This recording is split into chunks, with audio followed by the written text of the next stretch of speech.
and then we're going to talk about some of the picks. Yeah. Just kidding. All right, so before this has come up, we know that Infernal has pre-selected heads. We have the commemorative normal quarter with Theodore Roosevelt in the back, which is very important because reasons. And so here we go. He's going to be my witness to make sure that we don't do this correctly. Coins up. And we have the tails. A tails. Coming in for the tails right now. So it looks like we're going to be having Mountain as our first pick for today. So going to this match, we know we have a lot of lanes that we're going to be looking at here. There's a lot of lanes, baby. Whew. So let's talk about first. What do you think about that top lane matchup? So top lane matchup, we have Colonel Paco versus Adoma, and I think that this is going to be one of the big pivotal lanes. And so far, Colonel Paco has been throwing up big numbers. Has been really, shoving down. Last time they met, it was not as close as we thought it was going to be. Mm-hmm. So I think that's going to be one of the big lanes. Ornn is going to be a definitely highly contested pick. I think so. Renekton. But it's going to be interesting because both have must-ban champions against them. And Adoma, or Matt Caranda as I want to call him, his champion Ocean is really hard to ban out. It's very true. So I think this will be a high-impact matchup. We're going to look for some serious playmaking going on the top lane. And then speaking of playmaking, we also got to look to the bottom lane too. Because first off, we see Darth Ted, who's just blowing away this league number-wise. It's pretty impressive to see the things that he's doing in the game. But then the other side of the coin, we have Sonic, who is also putting up some serious numbers. So really, the bottom lane matchup is going to be very interesting, and I'm very interested in which supports are done to help them get to that late game phase where they're able to carry the game. Right, so what I'd like to see is in the previous matches with Team Infernal, while Darth Ted did end up picking up speed, it was really a matter of whether they won or lost, really felt a lot based on team comp and whether or not they had a way to engage and peel for Darth Ted. I think if they can peel for him, he will do his job perfectly. And with Sonic, we have seen some up and down play. We've seen him pick up the Ezreal, we've seen him pick up the Caitlyn and the Jinx, and have varying success, especially against Darth Ted. But given if he can go and get in past 25 minutes, he will do his job and he'll be able to do the damage. And I think that really it's going to come down to if he can come out of lane phase even or not too behind of Darth Ted. I agree with that. So also, we have to take a look at the jungle matchup. Now, we've seen some pretty sick aggression coming from Mountainside. I know it's coming out. We'll hold that because we're actually going into Champ Select right now. So we got some bans. And throwing out the first ban is the Yorick. Who dares defy my So that's will? going against the Doma.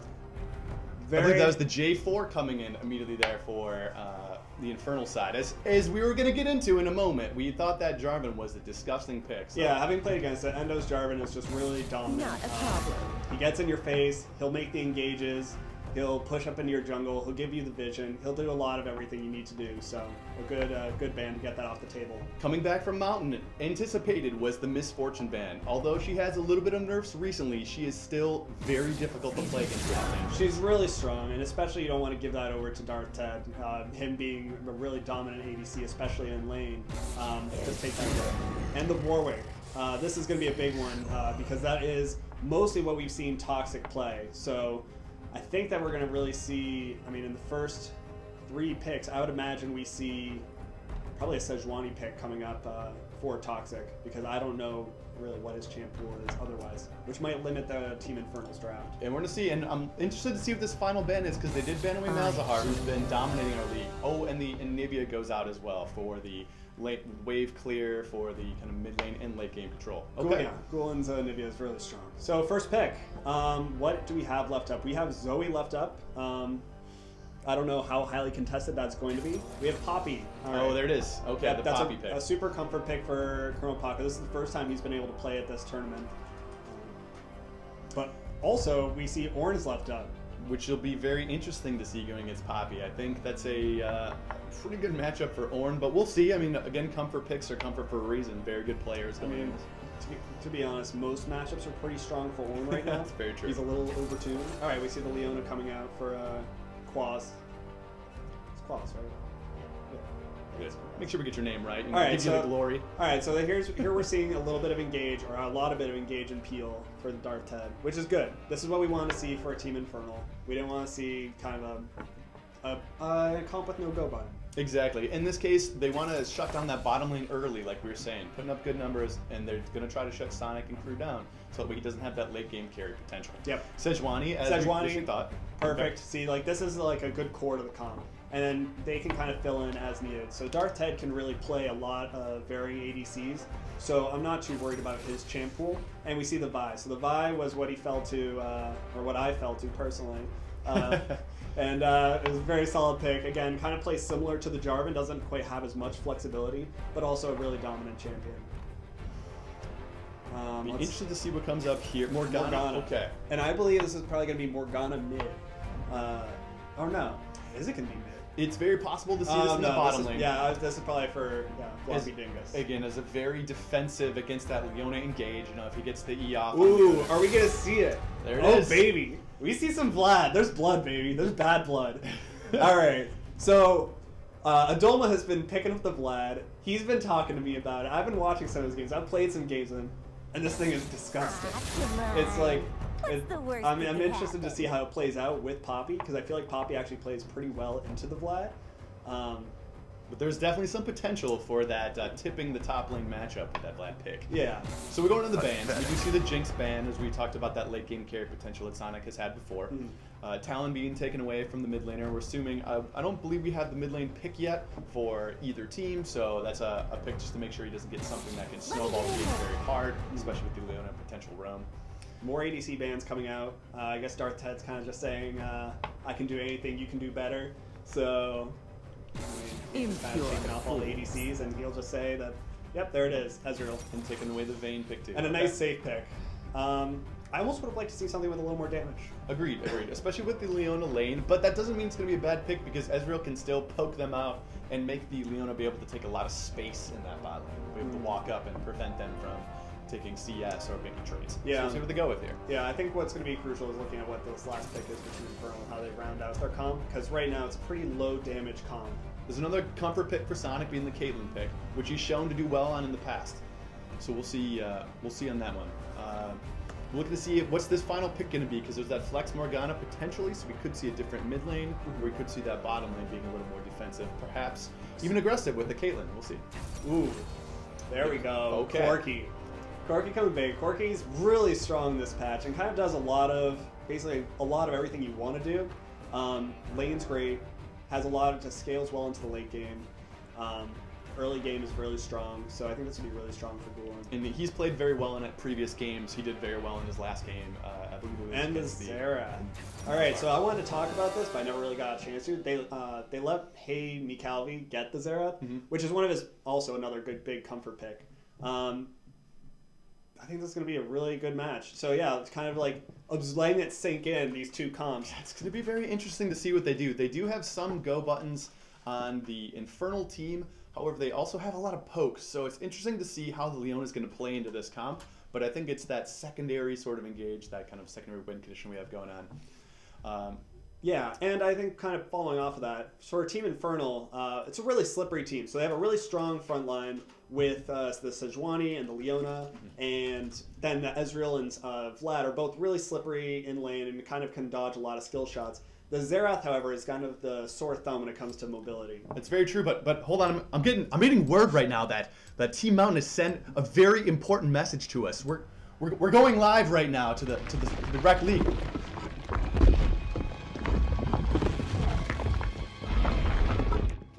Oh, darn. Oh.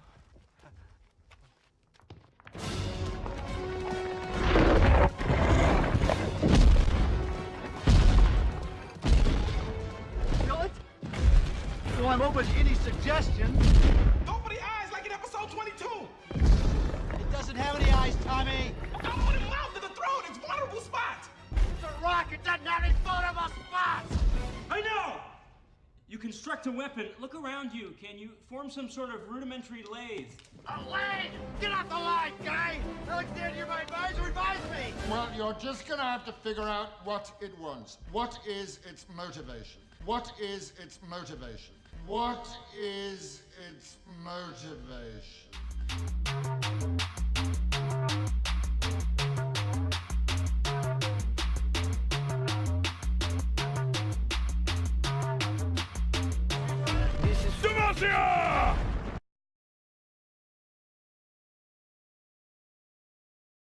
Unbelievable. Could you believe what we just heard right there? They have no weak points, everybody. They have no weak points. Infernal's got their work cut out for them. So, going back into this, jumping into lanes. We'll start with the bot lane. Ezreal versus Caitlyn. Darth Ted on the Ezreal. I mean, that's a difficult one. He's shown to be very competent with that champion. He has a lot of good poke potential. He's been very aggressive in the lane. And he has that Leona with him to make sure that they can go in when they feel the time is right. If they get that poke damage down, they're going to make a lot of space. On the other hand, they have a defensive Morgana pick, so they're going to be very protected against that go button that Leona has. Yeah, but I mean, if the Ezreal and the Leona do kind of pull away with a lead, it's going to be really easy for them to kind of continue snowballing, and then maybe even have the Leona bring that lead mid to try and help Xerath with the Corki.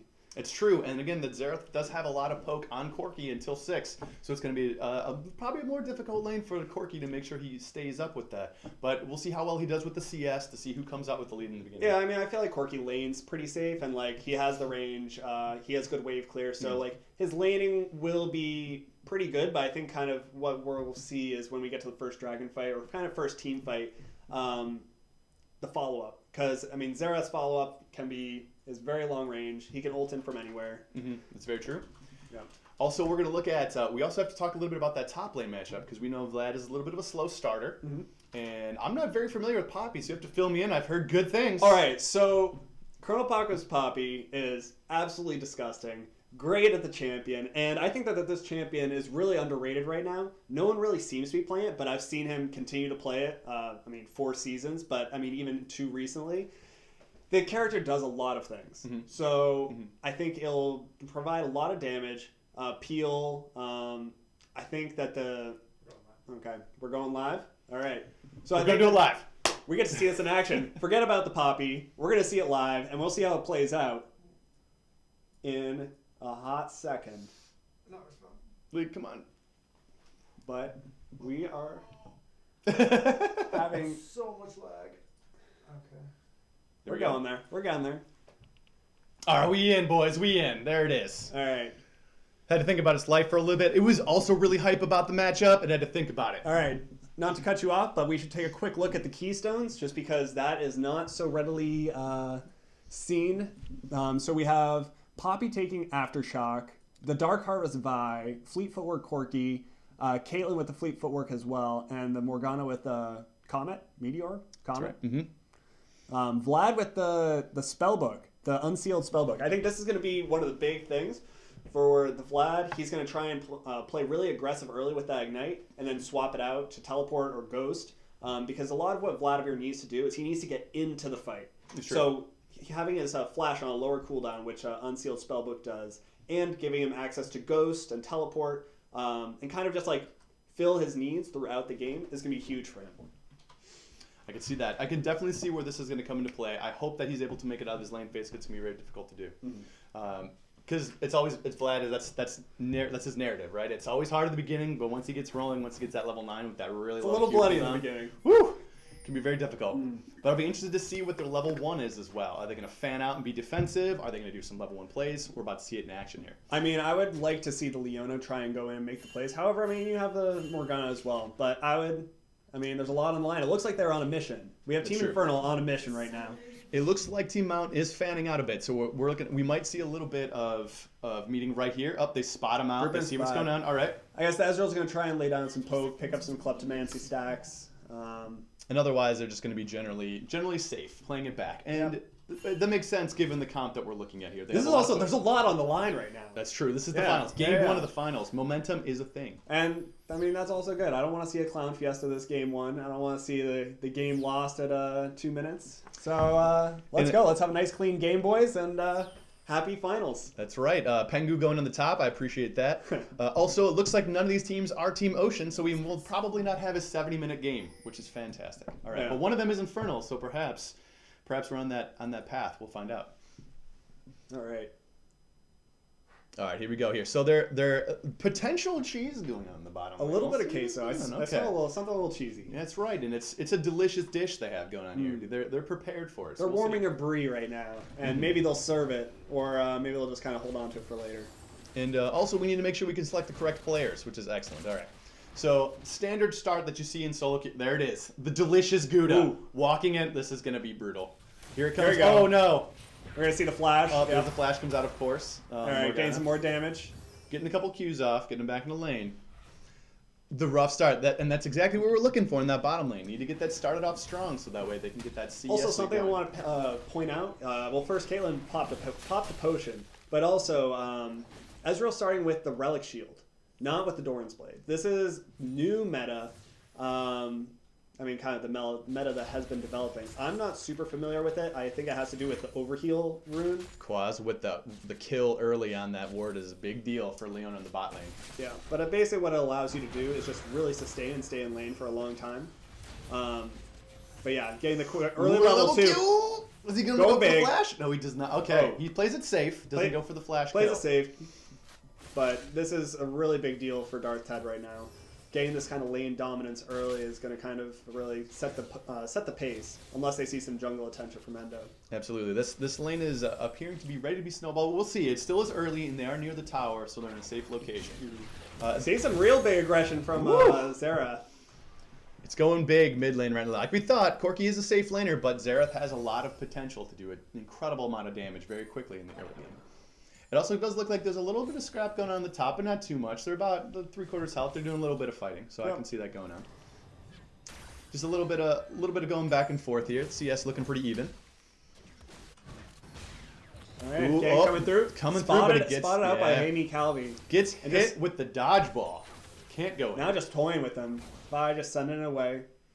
Nice by the Xerath. Really just kind of really smelling that out and kind of not allowing that kind of early gank to throw away the kind of advantage he has in lane right now. Very true. And a big deal is knowing that their jungle, the blue side's jungle is on the top side, so potentially we could have some aggression on the bot side, which was already low from the previous encounter. Sonic's looking real low right now, which is a dangerous place to be when you're trying to catch up in CS. We also see Vi kind of hovering around top, invading at Gromp, so it'll be interesting to see if we're going to see an early gank onto the Vladimir. I would say probably not. It's a hard lane to gank, especially being so pushed up.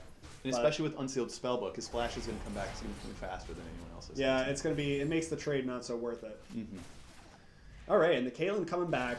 Goes.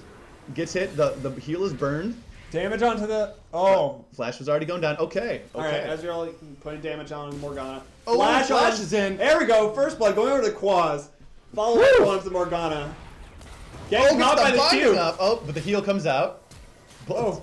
Well, gangs from two lanes. It's everywhere. There we go.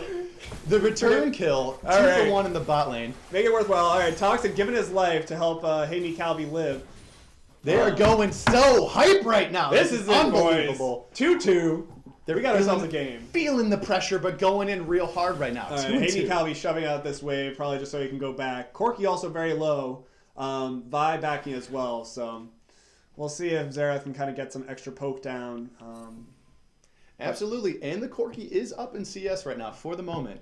But that jungle gank coming in, making an effect. A kill on Vi is an important part of it as well because she can really affect the game with those ganks. Yeah, and then if we can pay attention a little bit to the top lane, we have a little bit of CS advantage coming out from the Vlad. It looks like he kind of just picked up some through freezing the lane over by his tower, which is kind of how Vlad wants to hold the lane. Very true, very true. Right now, though, he is pushed up pretty far, but they didn't know that. I'm sure they expected the Vi to go back after what happened in the top lane. Everything was pretty low. And this is where Vlad starts to feel kind of frustrating before your first back, when Vlad gets to kind of regen off all his abilities before you really have any items. So that's true. So we have some jungle presence here going on the bot lane. It might be to help out what was going on from before. So Vi coming on. There we go. Great shot. Darth Ted just kind of there we go. Oh, but they're going in hard though. Sejuani flashing in, getting the knock up. There we go. Another kill onto Leona. Focusing in on this on Caitlyn, stunning her. Stunning? Yeah, there we go. Stunning her up. Had to wait for a sec. Darth Ted though fighting off Gulen. But the Corki got herself a runs little down. bit. Yes, there we go. All right. Gets the double. All right, kill double kill on for the Corki. Good rotations there from Gulen.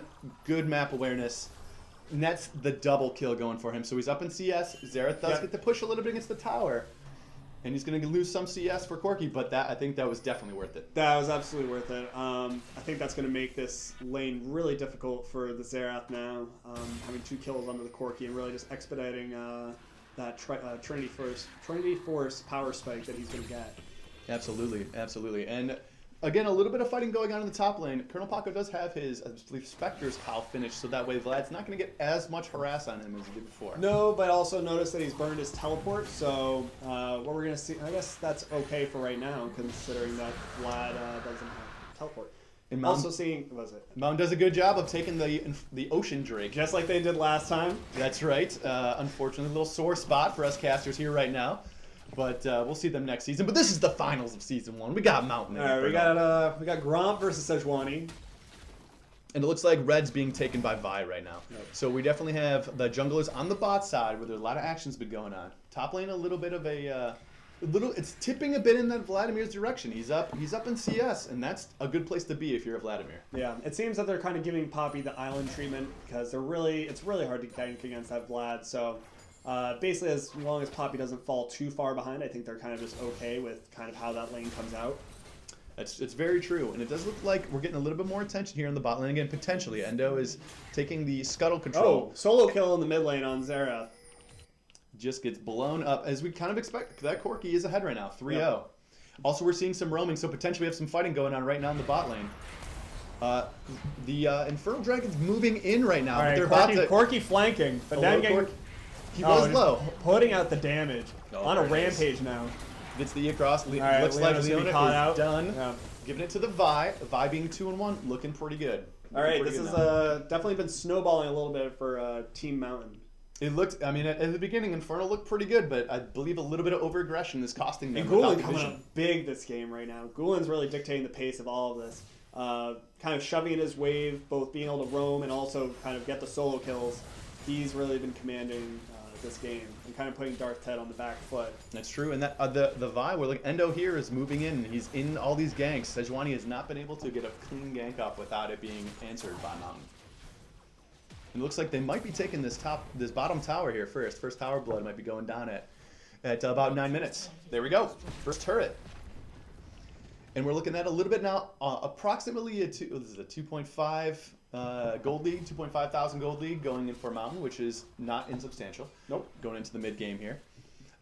The CS is about even for the bot lane players here, but the CS in the top lane still looking heavily in that Vlad. He's got at least an entire wave advantage. Yep, going first item, Proto Belt just kind of allows him to get in a little bit further. Oh, the ult coming out from Leona, but the black shield, dark shield, black shield? Black shield. Yeah, some shade of darkness. So it looks like, again, we're having more aggression here in the bot lane, and we're not sure. Floppy if they- Dingus getting out of there. There we go. Yeah, you don't want to be there. I think they're feeling the pressure that Vi could just be appearing again.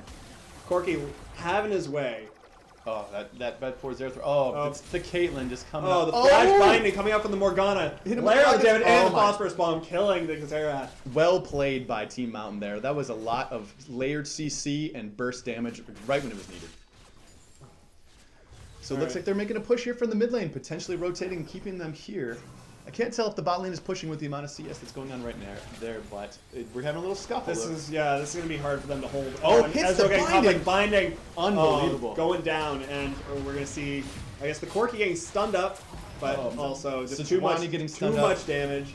It went a little too hard. Another with that binding, absolutely huge from these bindings. Floppy Dingus not looking so floppy right now. And Gulen with this looking quite firm. He's flexing. Corki right now has to be feeling really good. 7-0. Vi trying to do something. Trying to make some moves on this Vladimir. Giving some love across the map, and yeah, that's kind of what Vladimir does. There's a Sanguine Pool going in. And shoving it under tower. We'll probably, I guess Vlad will respect this, kind of back off. It'll be interesting to see if he swaps out his summoner spell, although it looks like it might be a bug for a spectator. I think Vlad might have teleport, but spectator bug, I think he has teleport. We will see here. Yeah, we'll have to find out in a minute because he's going to teleport. I expect he's going to be using it. Well, actually, it's going to reset his cooldown, so he's going to be using it. We don't even know if the spectator bug knows if it's actually a. That's true. Not sure. But anyway, So looking back to where we're having here now we're looking at Mountain forming this lead. Now what does Infernal have to do to come back from this? Because Mountain is just taking the Rift Herald right now, which is going to give them some more pushing pressure in an already difficult time for them. So what do we have to see from Infernal to come back from this? I think what we really need to see is kind of them playing really a traditional peel for their carries. So what I would like to see is Sejuani being the primary engage, Leona peeling for the Ezreal and the Xerath. Oh, here, action coming out, and a slam dunk. And they caught Sejuani in the jungle. Yeah, caught out. Although Vlad is taking a look right now. He's just hanging out there. Vlad's trying to make the play, flashing away. Lots of damage still going to be coming out on Sonic, but still getting away clean. But good flash, respecting the Vlad and the damage that's going to come out. Yeah. And we're popping the Herald. Herald be popping. So Herald's coming out top. Yeah, here's the love that the Poppy needed. Getting a little bit of help getting that tower down. Poppy doing the job that she needed to do, not losing out too hard against the Vlad, and then the rest of the team kind of came to help. Yeah, like we thought, that top lane is pretty well matched. I mean, 0-0-0 from all top. No kill participation, but then again, keeping CS pretty close. Yep, and Poppy teleporting bottom to just even not allow any tower to fall. Giving themselves that gold lead, staying in the lead there. We're looking at approximately, I think it's 5,000. 6,000? 6,000 gold lead currently at 12 minutes in, which is, again, that's going to be hard to come back from. They're going to have to play some smart. Would you say it is insurmountable? Perhaps insurmountable. Insurmounted. I believe insurmountable. My goodness. All right, that is a beautiful ocean drake right there. The mid lane discrepancy in gold right now is very large, almost double the gold from on that Corki into the Xerath. Yeah, I think really the key to winning these fights is going to be killing the Corki. If they can catch the Corki and layer some CC on that, I think they might have a shot at kind of winning fights going forward. But right now, if they kind of let Corki do Corki's thing, it's going to be hard for them to Team Infernal to win any fights. It also looks like Mountain took the second superior dragon, which is Ocean, of course, as everyone always knows. They're getting pretty wet. It's a pretty wet mountain. That's right. That's right. Dew on the top. It is very cold in the world, at least on the west side of the world, west hemisphere right now. So they're just making it real in the mountains. All right, and so right now, Leona going a little forward right some now. Lanes. Oh, ooh, caught again by that. There comes the CC. And there's the damage coming out for the Corki and the Caitlyn. As expected, that nice CC, finding. That CC on Mountain is pretty disgusting right now. Yeah, everyone on Team Mountain really performing. Floppy Dingus making some really big plays, catching people, and making this game a lot easier for the carries. Perhaps do we think that perhaps the trash talk video is getting to Infernal a little bit here? That might be feeling the heat from Mountain even, and I think that I don't know if they're feeling the heat or they're not feeling it enough. I think the Infernal needs a little more heat. Could use some more fire. They got to turn up the blaze right now, ladies. Someone light a candle, baby. Turn them up. All right. So right now, what we're looking at here is it looks like it's going to have to be a pretty hard carry by Corki because Caitlyn is still down in CS from what we're seeing. So we're going to have to see a little bit. I don't know where the resources are going to go for their team in order to continue the snowball.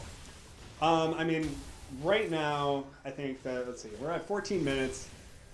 There's not a whole lot of objectives left to take on the map. This is kind of like an awkward period of time where they're not quite strong enough, or they might be strong enough to take the inhib turrets. So really, I think we got some action. Got some old action. Cameraman on the phone. Somebody call the cameraman, and we missed the Vlad blowing up the Caitlyn. Oh, what the Xerath? Ooh, the Xerath! Get it away! Oh, flat game flashing. This Gulen is legendary. All right, we see a little bit of a kerfuffle. A double big kerfuffle. Clean up. This might be a Vlad triple. getting stunned up by the Poppy. We might not see allowing the quad if he has his jump, which he does. And there we go. Quadruple coming out. Unbelievable. For the huge. But I mean, start off, we didn't really get to see what happened there, but allegedly moves were trying to be made, which is really what you need to be doing. Because if you kind of let Team Mountain kind of continue their snowball, it's going to get out of control. They have enough peel, they have enough scaling. that I think that if they let the lead go too far without trying to make a move, it's going to go too far. That's true, but I'm not sure if they were able to make the move that they needed to. I'm not sure what the vision. I don't think. Yeah, I mean, I don't think that was the move that any of them really wanted. Based on the results, perhaps not. Perhaps not. Hindsight bias, but. But I definitely am glad to see that they were trying to make something happen, because if they did get it moving in that direction, they could take some objectives and get a lot of that money back. Yeah, and I think it's definitely worth noting that this Vladimir is really still performing quite well, considering the deficit of his team. Still holding a 20 CS lead over the Poppy and kind of keeping an even scoreline. This is very true. It's going to be really hard to fight this Corki, though. He is rocking a Infinity Edge and, excuse me, grammar and people. And sword. And Infinity Edge and a Trinity Force out there. And sword shoes. He's peeling those tanks, baby. These tanks are melting. These tanks aren't tanks. Oh yep, my there goodness. we go. The CC getting layered again. That is a really good combination. And I wonder if Infernal is thinking to themselves right now what they're going to ban out and prevent this sort of attack on them the next game. I'm not so sure it's much about the banning so much as it is how they want their comp to look. Oh, nice catch. Going in. Fancy feet coming out right now. We'll see. He's right. Okay. It gets canceled the last one. Hey, All this is okay. This is what they want. They want to push them off tower, give themselves a little bit of breathing room, let them farm up more. The longer this game goes, as T-Motion showed, the more of a chance you have of winning. So that is very true. So maybe we'll see a 70-minute game. Hopefully not. It is very possible. But they are great, having lived it myself. Right now, it looks like Xerath is keeping up in his CS, which is excellent. So is Vladimir. So it's not complete. It's not over yet for this game. It does look very insurmountable at this point in time, but there is still possibilities that with the correct ultimate, with the correct layering of damage and CC going on in the Mountain team, we could see some comebacks from Team Infernal. But right now, they're just pushing all their lanes up. They're keeping the pressure they're on. catching Sejuani. Sejuani can't really do anything. He's got to flee. Yeah. Yep. As expected, right? Unfortunately, right now the Sejuani is a bit down in CS and down in gold. Yeah, I mean that's also just a matchup where you can't really fight back. It kind of feels a little. Like, you get to a point where it feels bad to be playing the tank, where you kind of just get bullied when you run into the Vi.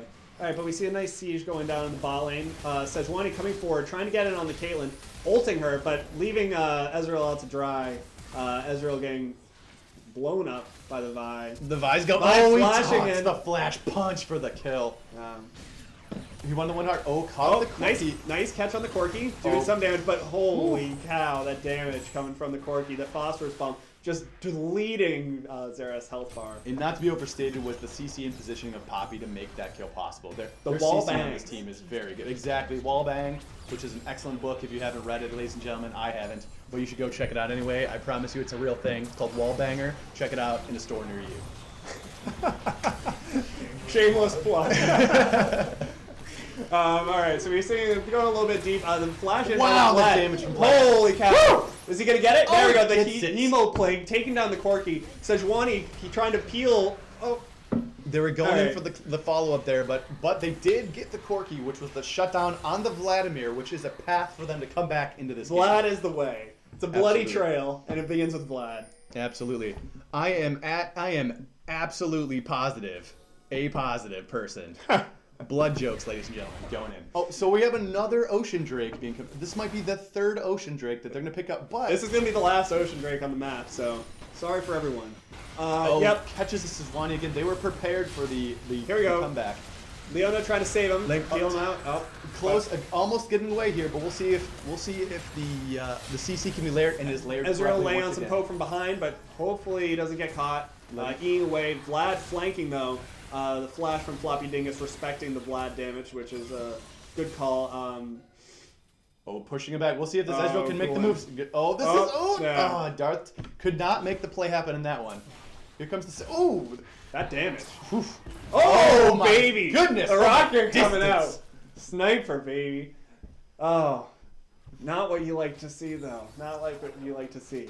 Someone likes to see it. Exactly. Corky loved to see that. Corky You wonder, loves to see that. Did he have the one-eye wink sniper rifle shot when he nailed that one? That was really good, looking excellent. And again, they're pushing their Really lanes. just laying down the damage, even on Sejuani, even under tower. This 27-6 lead is really. We're looking at a 12,000 gold lead at this point in time. They should be able to close it out, but we've had games that have gone again 72 minutes with a 10,000 gold lead in one direction that haven't been able to close out. But in this case, We'll see how it goes. It's looking like they're putting on the pressure in the right locations, forcing fights that perhaps Infernal doesn't want to take, just given what's going on, but they must do something, so I understand the choices that are being made here, but it's tough. So yeah, going back to the conversation of what Team Infernal wants to do next game. What are the issues kind of with the comp? What kind of went wrong for them?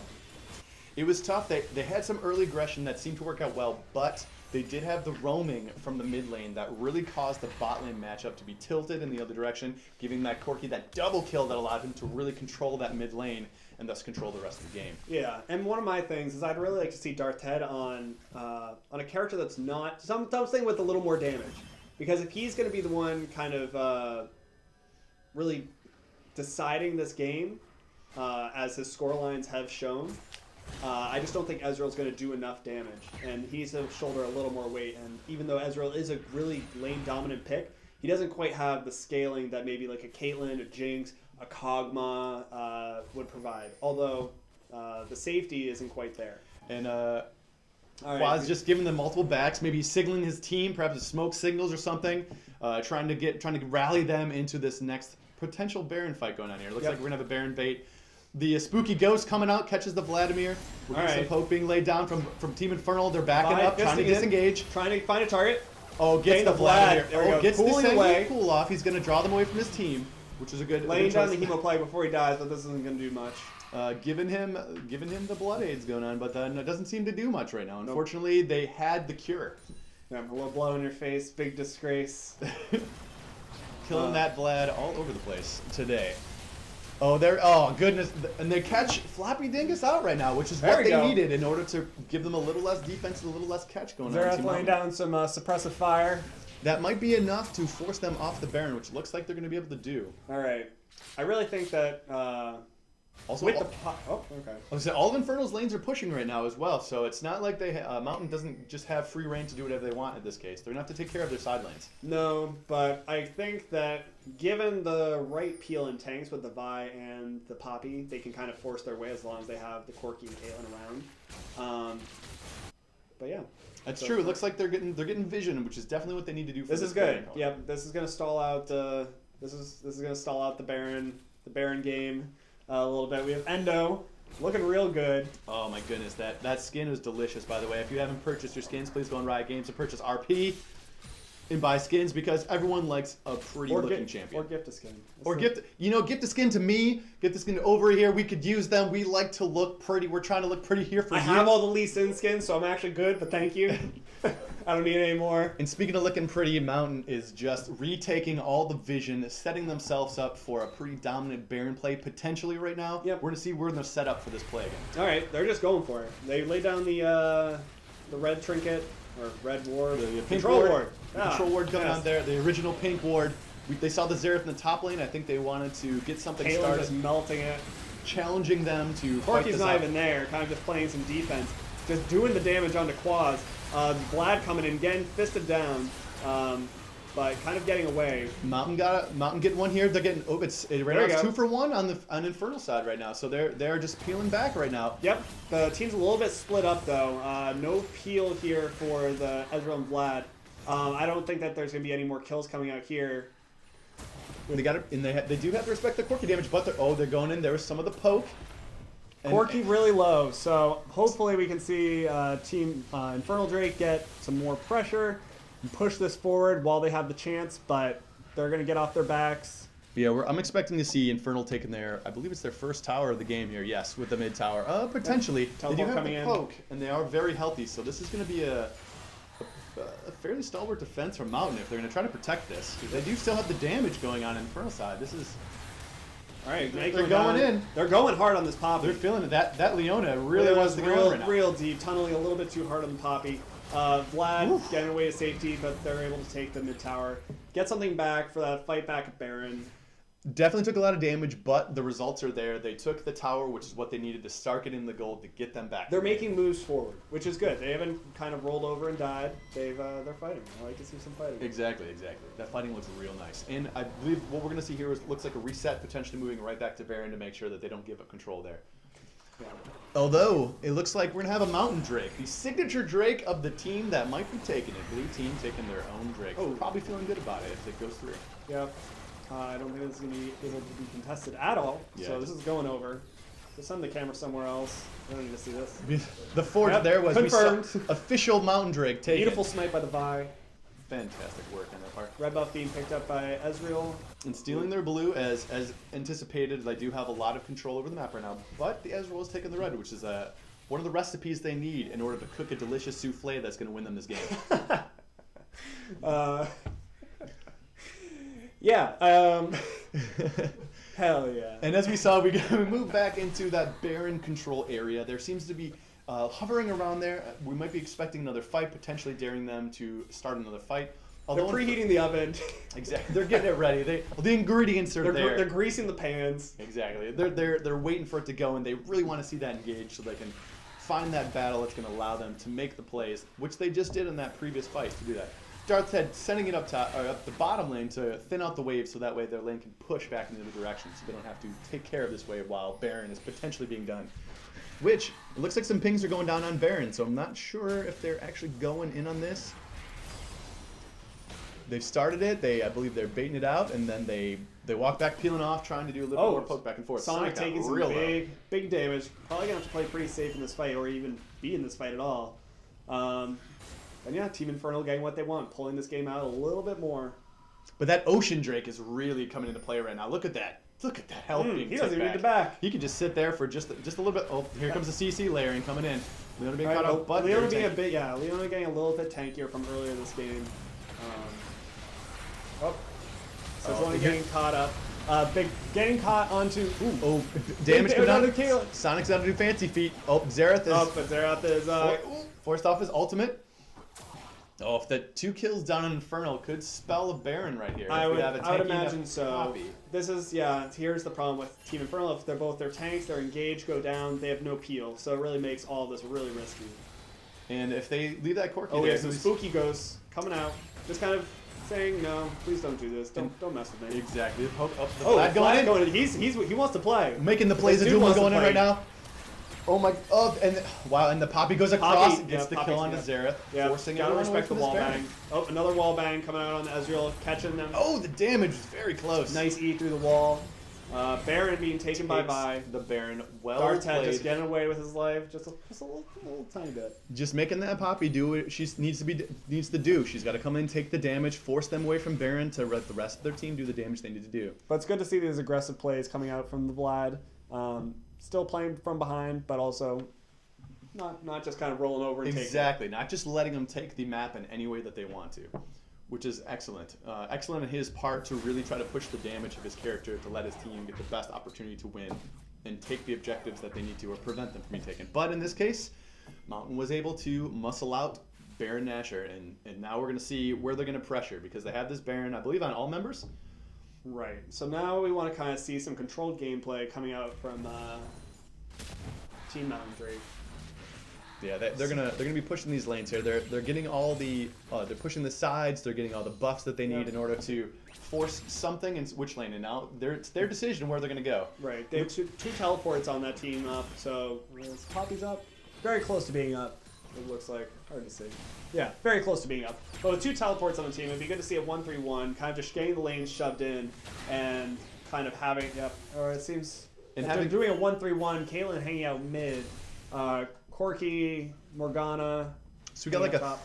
Yeah, got it. We got like a 3 going top. All right, so they're living the Caitlyn by herself versus that Vlad, and they're pushing the top lane with the rest of their team. Got the tank on the bottom, which has to be answered by somebody because she'll just slowly take that tower. Yep. Poppy with the Frostborn Gauntlet will actually take towers reasonably fast.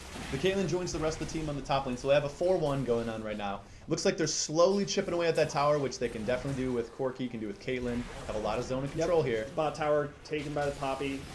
Top tower taken by the rest of the team. Mountain is playing this very smart, very slowly. Vi going in with the engage. Vlad getting away with just a sliver of health. Able to go back to Fountain. And pushing them away still. They have the minions. They should have, what, 2 waves here? Almost 2 waves. They don't have the bottom inhibitor yet, it looks like. Nope, so they're just gonna kind of... Okay, rotating down, take the bottom inhibitor, giving them 2 waves of super minions. It's going to be very tough. Floppy Dingus kind of caught in a bad spot. He'll be fine. But just going to have to take the long way home. Or And they're moving, and they're slowly there we go. pushing up with those minions coming in, with those Baron empowered minions. Oh, that damage. Sonic getting real low from that damage. Leona going in, laying down the CC onto Corky, but still not enough. The ult coming out from Sejuani, stunning up the Caitlyn, but still not quite enough. But Ezreal and Xerath just coming in. Doing the poke right now, hitting him with all the business. We'll see.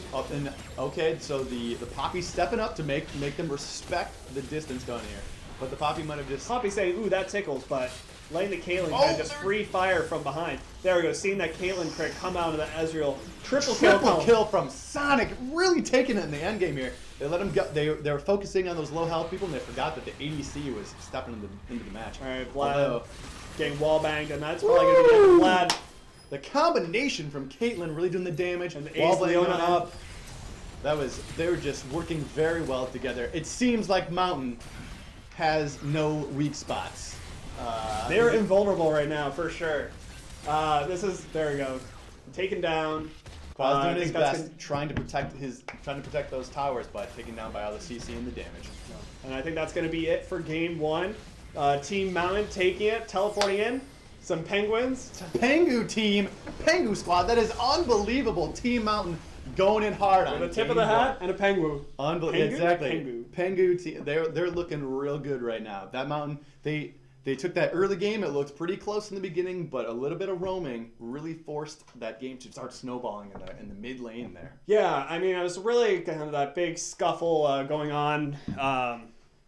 I want to say that first big roam with Corky coming down really kind of set the pace for the game. At that point, it was pretty even, but getting those 2 free kills onto the Corky really just blew that mid lane wide open. It was really hard for Xerath to come back after that, especially with at some point in time there was that solo kill that really allowed him to surge forward, get a lot of CS, take lane presence, and then from there they rotated correctly, took towers after tower, and really pushed their lead into the mid game. Yeah, and with that, we're going to go to break, and we will be right back. So stay tuned for more Wrecking in Game 2. That's right. We're going to see if Infernal can come back from their game one deficit. They can turn up the heat, or if Mountain can stay strong and stay solid.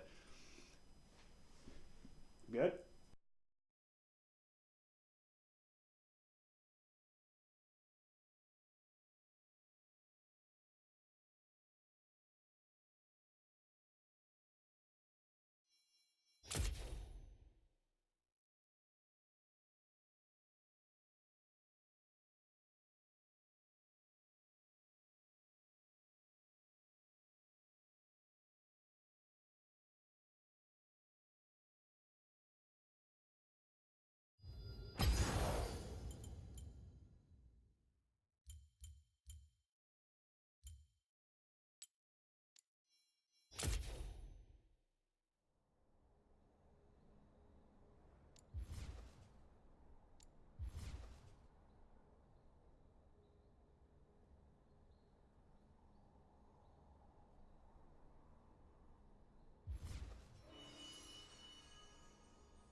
back from the delicious game 1 where Mountain Drake just took the lead by storm and snowballed it to the very end. I'm here with my current co-host, Icically. Tell me about what you thought about that first game.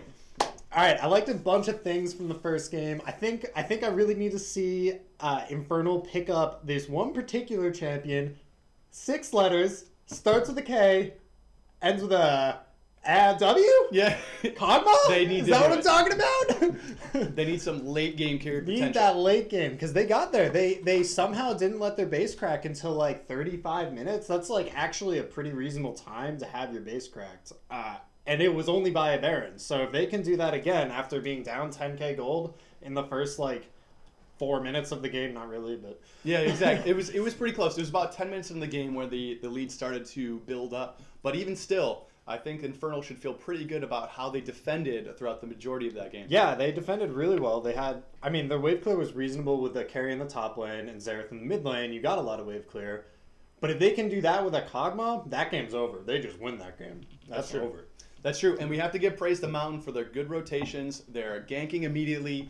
They are jungle pressure in the right locations. They did a really good job at making that lead start building at an early time. Yeah, Absolutely. So what do you think we're going to see? Are we going to see any change in bans coming into these teams in the future?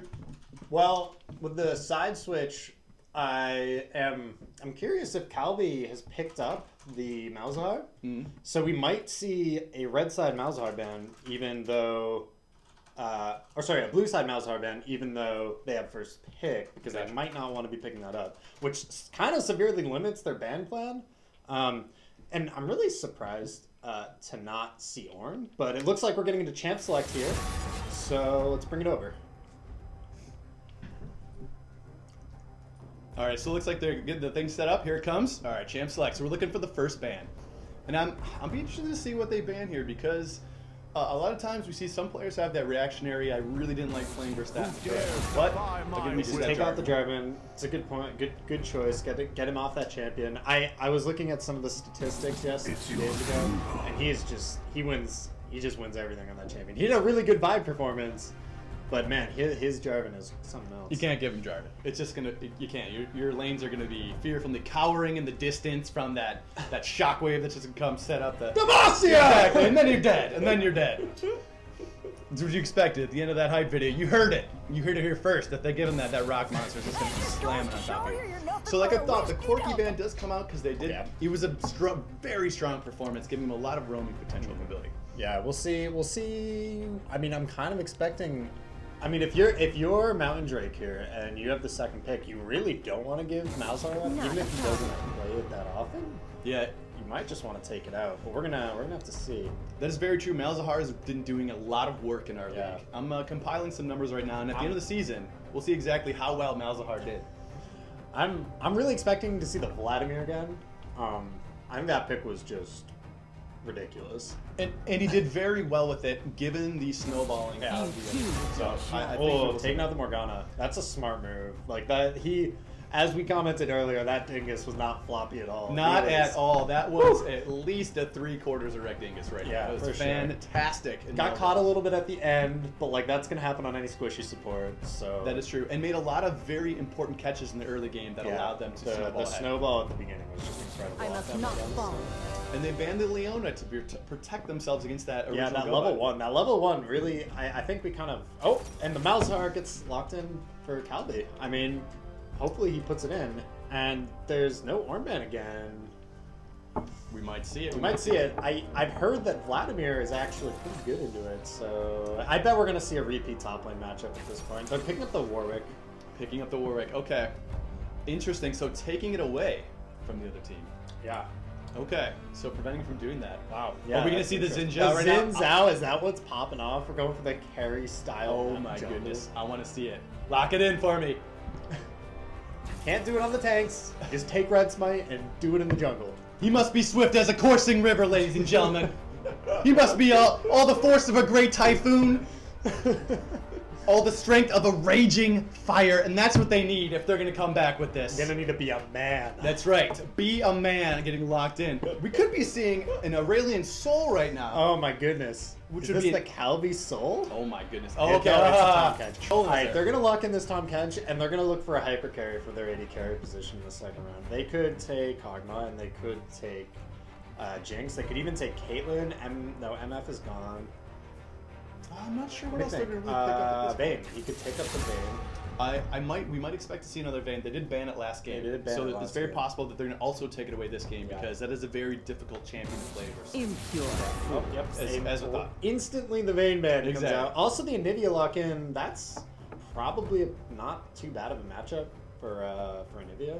And they definitely need some wave clear here because Yeah. Poppy's not going to be great at that, and they need to have some control over the middle lane, which they've Yeah. been looking for throughout these games. Yeah, that's a good Anivia pick for sure. Exactly, especially Malzahar, walking in. You can also pop his passive with her wall, so you can just Really? Yes. You can just knock her aside. And That's it'll- right, and it Oh, pops the passive. So it's a good pick into that to prevent him from really getting that control. Taking out the Tristana and from Mountain and Infernal. No, sorry, from Infernal and Mountain takes out the Vladimir because they don't want to see that matchup again. And that was good, and we're expecting here it's going to be either the Jinx So or it's that going to be a looks Caitlyn, like- I think. Yeah. Is when we see our final ban. Yeah. They actually might take out the Ezreal. That's probably what I would do. Oh, they're taking out the Jinx. So they're going to give him the Ezreal and hopefully pick a hyper carry. When I see Tom Kench, I mean, it could be a Tom Kench top lane. It is a flex pick. It's very possible. I think in this case, they're, as hearing about it, I think Ezreal is kind of like fallen by the wayside for some of these teams. So I think Yeah. it's going to go to the Caitlyn. Yeah. Is the comfort champion did very well, Did able very to well layer last CC. Yeah. Ow, this is what I'm talking about. I want to see it. Pick up that Kog'Maw. Do it. Lock it in. Oh, there it there it is. goes. Let's go. Team Infernal with the solid comeback in this draft, saying if you're gonna go late game, we'll go later. And again, they have the Tom Kench to make that call. Yeah, the Tom safe Kench as to safe to can be. pick him. Oh, I could see a Shen here. Oh, unless it's support. Yeah, Karma would work for sure. Karma would work. Karma is going to be an excellent pick up here. Just to allow them to have the speed up to get Cog into places, make them very safe. Give him a huge shield, put that Ardent Sensor on him. And same with the Xin Zhao, allowing him to move faster into the engagements. I really like this Tom Kench for the top lane. That's a ridiculous champion right now, and it's probably really good against Poppy, although I've never played that match. And the same here. I'm not really sure. We have the Soraka. Okay. I was looking at this last game. I was like, they could have picked Soraka here. They could have flexed the Morgana mid, but they didn't, and now they're just gonna pick it up. It's a smart move. Good old Team Airdrake played against this lane, and we did not do so hot. It's a tough one. I mean, and same with Ocean Drake. We had a hard time versus Soraka because she just prevents that poke from getting through, prevents that all-in potential, just allowing Caitlyn to stay in lane to get that gold for the late game here. Yeah. So we're gonna have this 3-minute pause here, so we can really go in depth about each of these lanes. I guess the bot lane at least is taking Ignite to deal with the Soraka. Is the Soraka on exhaust? Can you check that one? I'm assuming the Soraka is going to be on exhaust. Generally, what Yeah, Sorakas take at this exhaust, point in okay. time. We're also, I anticipate this mid lane matchup is going to go pretty even, I would imagine, specifically because Anivia does very well versus Malzahar as far as not allowing him to be safe and so to be as aggressive as he can be. So what do we think about this top lane matchup? This is going to be a hard one to guess because Tom Kench does have a lot of just staying power. He has a lot of tankiness, and he can do a surprising amount of damage. The thing about, I mean, first off, let me say I'm surprised there's no Ornn for the second time. I still feel like that champ is overtuned. But I like the Tom Kench. I mean, for the peel and the Kog'Maw, but for the lane against Poppy, it actually would work I imagine it would work pretty well because if she lands a stun on you, you can stick on her with the tongue. You can slow down. Yep. And if she doesn't land the stun, she's just toast. That's true. So, and I think Tom Kench is going to work pretty well with his ins out, his gank as well. If they get us into a scuffle and he is able to devour her, spit her backwards, Xin Zhao's going to come in from the back, and then she's going to be just toast. And then the Xin Zhao coming out of the Tom Kench ult is also terrifying. Oh my goodness, that's horrible. That's gonna we have some potential here. We're gonna see if these teams can execute, see which one's gonna pull it off. Because we also have the potential for a lot of CC going on again. Layered CC with the silence from Soraka going directly from the Warwick ult is going to be pretty good. Yep. Warwick ult into the Soraka silence means no flash, no escape, nothing. followed by Caitlyn traps, followed by Stuns. It's a whole, they have a whole CC chain for sure leading off that Warwick ult, but you gotta hit it. It's gotta hit it, and we'll see how well he did it. I really do like that Warwick pick, as you mentioned earlier, denying it from from Toxic, who has been just notoriously all about that champion. And very I think good of at the it, very 8 good. games, he's played 7 games on that champion or something. It is. Or 5 games on that champion. Exactly, and it's shown to be very proficient. So again, very good pick there. I think the Anivia pick is going to go very well into that Malzahar, able to clear waves as they both can do pretty quickly. Yeah, absolutely. And Anivia is definitely no slouch when going into late. And the other thing is 6-item Caitlyn. If you were to stand 6-item Caitlyn off with 6-item Kog'Maw, Kog'Maw wins hands down. But if some other events occur and Caitlyn is able to just rail in your backline, she can do maybe not as much damage as a 6-item Kog'Maw, but like a lot of damage. This character does damage. It's got the damage on lock. And as we just saw from that last game, if you leave Caitlyn unchecked in these team fights while the other tanks go in, she can do a lot of work. Right behind that Poppy, did a lot of work in that last team fight. Absolutely. 3v5'd it. Absolutely. The other thing we're looking at here is that the Soraka does prevent the poke style from going into play, but they do seem to have a very strong engage style as well. Going in with Xin Zhao, immediately followed by Malzahar, have all of these ways to stop them from moving, which is going to be a hard time for Soraka, I think, to keep them up. So we're going to see how he plays, Floppy Dingus plays with Soraka. He's shown to be very proficient with it, but I'm interested to see how that laning phase goes. Yeah, for sure. The Malzahar pick, which I guess we haven't really talked about yet, it did get nerfed. It got a little bit nerfed. I think the ult cooldown got a little nerfed. Mm-hmm. The keystone that you usually ran on him got nerfed. Mm-hmm. So there have been some good changes. We're just about ready to get into the game here. We're just going to let it load up before we send it over. And then we're going to take a look at those keystones to see exactly what they did pick this time around. If we can, we'll see if we can get the keystones. We'll see how the loading screen goes. It's always a little hard. I mean, this day and age, all these right, bits and bytes so flying through the interwebs. Grasp and Aftershock in the top lane. Lethal Tempo on the Warwick for ultimate attack speed. That seems odd, but press the attack on the Xin Zhao makes a lot of sense. Eri and Comet in the mid lane. Lethal Tempo on the Kog'Maw, and I didn't see the rest of them. That's true. Lethal Tempo on the Warwick is the current meta at the moment. They Alright. have updated so that way he just essentially has Hurricane Claws, and you can't kill him anymore once he gets like 3 items. With his ultimate, right? Exactly. As well as just his normal auto attacks. It's just brutal to fight him one-on-one, which is going to be a hard time. But Xin Zhao can also counter that. He is a good skirmisher in the jungle, but it is going to be a little difficult with Warwick. Yeah, for sure. Looking to see some delicious skins in there. I like what I see. I like to see the different skins coming out on the champions. Tab. Yeah. Also, O. There we go. It's permanent. All right, so now they're going to the lanes. Let's see what they're going to do here. It looks like, again, Infernal is going for a little bit of that. Okay, they get spotted out, and they immediately walk into a skirmish. But they pull back. Yeah, they were trying to look for some cheese for sure off the bat. But, oh, Abdullah face checks into some cheese, gets stunned up. Nothing else. Walking back up. Just gonna walk away. He's gonna have to go back to base, but that's okay. He'll survive. I think one of the F keys is going to be. There we go. We're just we have a new intern going on in our camera right now, and he's getting set up. He's getting ready. One more F. Wait, what are you trying to do? O is for the money. What are you trying to do? All right, so here we have them fanning out. Everyone is getting prepared for a normal start. There's going to be no cheese going back and forth, which is looking good. I think at this point in time, the jitters are down. First game is over. They've got to recollect themselves and get prepared for the laning phase. So they're doing a standard start. This is kind of like what I would consider the solo queue start at this point in time, where they're sitting there, they're helping their jungles out. There's nothing special happening. They're not doing the extra cheese, the delicious Gouda, the mighty cheddar from the previous game. Yeah, but the Warwick is starting on his red side as well, so maybe we'll see an early game to the bot lane. And they're it's also not totally standard. It looks like Mountain is also doing a delayed start on the bot lane to pretend that Warwick is actually not on the top So side. they haven't given away where their junglers started, which is huge. And we'll see how they deal with this. Only elite teams do that. It's the Kog'Maw. elite moves. Oh, that karma damage. That Kog'Maw. Okay. That poke is serious right now. You can't disrespect that. Although Kog'Maw's getting really low right now. Oh man.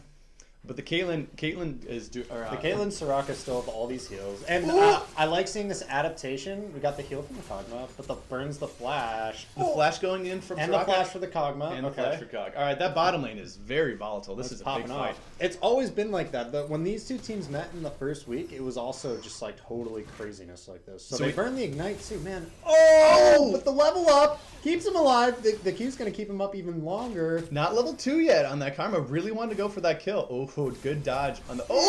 First blood on the Karma. That was tough matchup. Did we see the gank top? Tom Kench.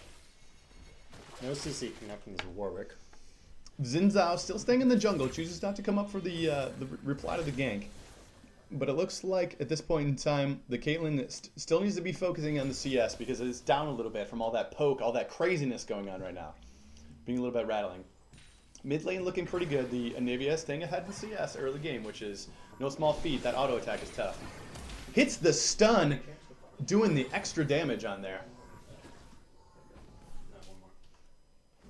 Going back and forth, just walking back. Right now we're just seeing a little bit of harassment going on in the mid lane. In the bot lane again, just a little bit of volatility, a little bit of farming back and forth. We'll see how well this Tom Kench can farm at the tower, because Poppy is really putting the damage in with all these minions hitting Tom Kench right now. So it's going to be doing a lot of work here in the top lane, really making it hard for him to miss that. Missing the cannon, no one likes to see that. That's a tilter. No one wants to see that. That's a tilter right there. That's a tilter. That frog needs to go back to amphibian school to get that cannon minion, because he's feeling it right now. He's feeling that. But I wanted to talk about this. The bot lane somehow they're up, or they Kog'Maw is up currently right now. They did a lot of poke and a lot of CS they got the was first lost. blood, yeah. A lot of CS was lost from the Caitlyn because the poke went down. They were focusing on the matchup, the fighting, instead of the CS. The Relic Shield adaptation coming out from the Caitlyn is huge too, because didn't do that last game, and I think it bit them a little bit. Yeah, it made it hard, but thankfully the jungle was able to cover for that in this case. So we're looking here right now. We see a little bit. Unno's taking his blue, although he does have the enemy blue. So he's been doing a lot of work, making sure he's getting into Xin Zhao's jungle and making sure he can't get all the farm he needs in order to be an effective ganker. Yeah. Looks like he's skipping around with his taunt as he's moving. They look pretty good. And Malzahar getting really low on mana here, but still putting the pain to Gulen. So this matchup is starting to get a little spicy here, because it's very possible that we can see some fireworks in a pretty short order. Yeah. When that Malzahar at 6, that Xin Zhao is going to come flying in. Yeah, absolutely. And we have to expect that, right? Because that Xin Zhao really with the Malzahar ultimate can just put out a lot of damage, can egg that Anivia very quickly, and if we don't see a response from the Warwick, we could see his second blood going to return kill coming over. Exactly, the Infernal team looking for some blood early.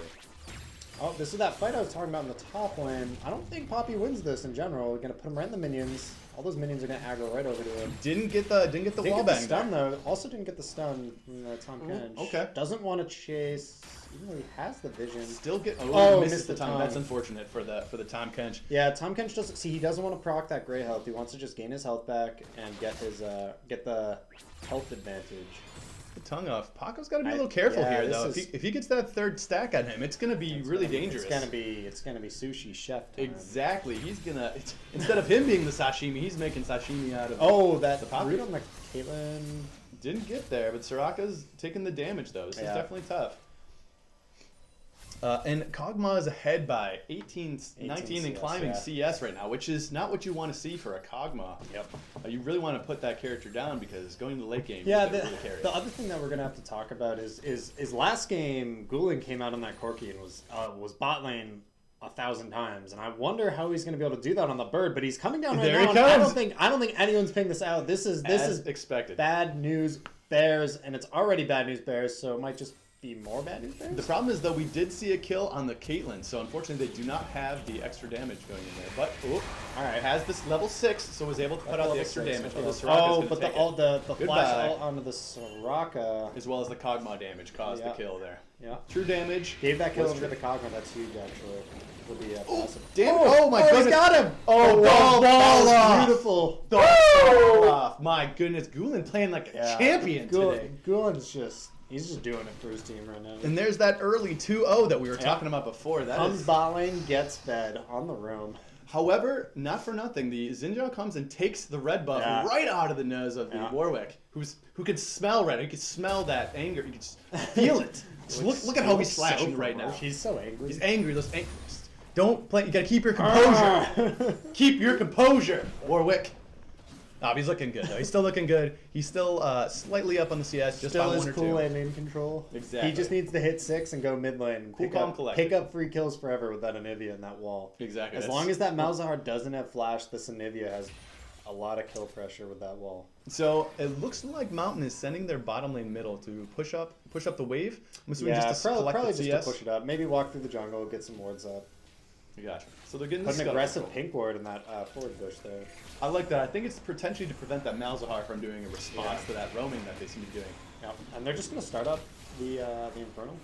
Yeah, I think it looks like here there's not enough to be around it for them to really contest it. Kog'Maw's about to check Kog'Maw's it. not in position. Kog'Maw's checking it, but he's pretty much by himself. Malzahar hasn't even responded. Xin Zhao's walking down. Possible they tried it. Okay, Yeah, no they steal. they no gave steal it a attempt. call to.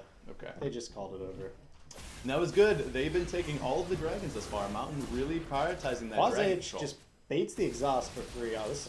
Oh my goodness, gets the kill on Soraka. Yeah, and in the mid lane, looks like Gordon picked up a kill onto Toxic, and this is a dead Poppy as well.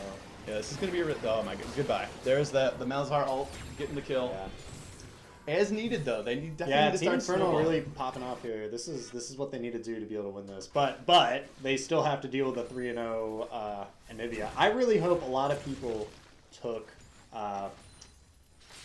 what is it? Unending Storm, Relentless Storm. Oh really? Gathering Storm. Gathering Storm. I really hope there's a lot of Gathering Storms in this game because I'm already telling this one's gonna go late. This is gonna be a late game. I think so. It's gonna be very interesting to see how they're able to push this. If unfortunately that they do give Caitlyn some just got kills. so low. Exactly. If they're giving kills to Kog'Maw, if they're giving him extra CS, it might go a little shorter. Getting those 2 or 3 items early. Yeah, but the problem is, even with the Kog'Maw, the Anivia can just throw down that ultimate. As long as the Anivia keeps getting the blue and keeps stacking the mana, gets that Roa and gets the Seraphs, she'll just be like throwing down the pools and they won't be able to push anything, even if with a fed Kog'Maw. That is true. And again, they have that control ward on the bot side and control ward on the bot side jungle. So they're really prioritizing that potential to counter gank the bot lane. Yeah. Really not letting them just have free reign to just do whatever they want.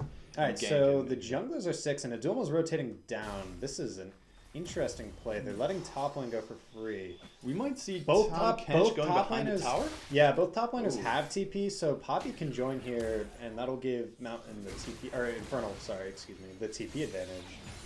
Infernal's really prioritizing this bot lane right now, which is very important for them to do. This Kog'Maw is really ahead, still up by 20 CS, Yeah. which is what you want to see coming into the mid and late game with Kog'Maw.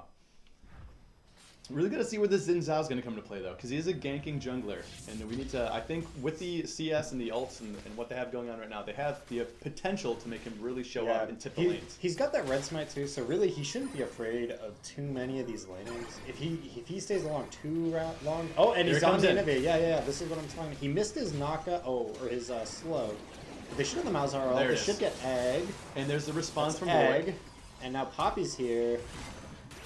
Ooh, gets the Secure kill on the Xinjiao. Alright, so they at least got the egg. That's still better than anything Team Air did against. Oh, the Devour the from Devour to save the. Tom Kench saves the Malzahar from the Malzahar, rest yep. of the damage. That was well right. played, and a heads-up play from Tom Kench. Yeah. What seems to be done here, though? Essentially, this allows Caitlyn and the bot lane to have a little bit less pressure from what's happening. Yeah, the uses of ults in the mid lane kind of lets this bot lane farm up a little bit. Pugmon's adorable. At this point, the Soraka and the Caitlyn should probably not be dying anymore to the Kog'Maw. I mean, probably, but crazier things have happened, I suppose. At this point in time, it'll be interesting to see if they can keep their vision high enough to not get ganked. He just autos the minion through the wall. Give me that. Long attack range. The poke going in from the Caitlyn right now, and Karma's trying to push her off of the CS because she's only down by 18 at this point in time. That's caught up slightly, but Kog'Maw still being ahead should be concerning for Mountain Drake. Yeah, this is interesting. Or this mid lane matchup is officially getting to the point where the Anivia is out pushing the Malzahar. So as you see the poke from the Karma, while being devastating, Soraka's starting to gain up in levels at this point in time. So the poke is not going to be that big of a deal at this point. Right. It might be more about the all-in potential of the Kog'Maw and the Karma just going in and killing, for example, Soraka. Yeah. All right, so The Caitlyn is out of mana, though, in that lane. I'm definitely getting some pings in the top lane. I think they might be asking for some help, potentially taking down the tower, potentially ganking that Poppy, but we'll see what actually happens here. Yeah. It's interesting that the gold is even though there's such a discrepancy in the AD carry position in terms of gold right now, and Team Infernal is up 2 kills, no one's taken a tower, and Team Infernal's only up 500 gold. So, what? Toxic What is was being that? caught out. What was that Malzahar ultimate? That was a bug and a half. What just happened? I'm not sure if it's the ultimate or if that was his standard E he put on there. It just looked like the. Almost said it's down. And the ultimate's ultimate's down. down. It looked like something must have displaced the Malzahar, which caused the ult damage to still go, but moved the. Moved the. You gotta alt tab it. But.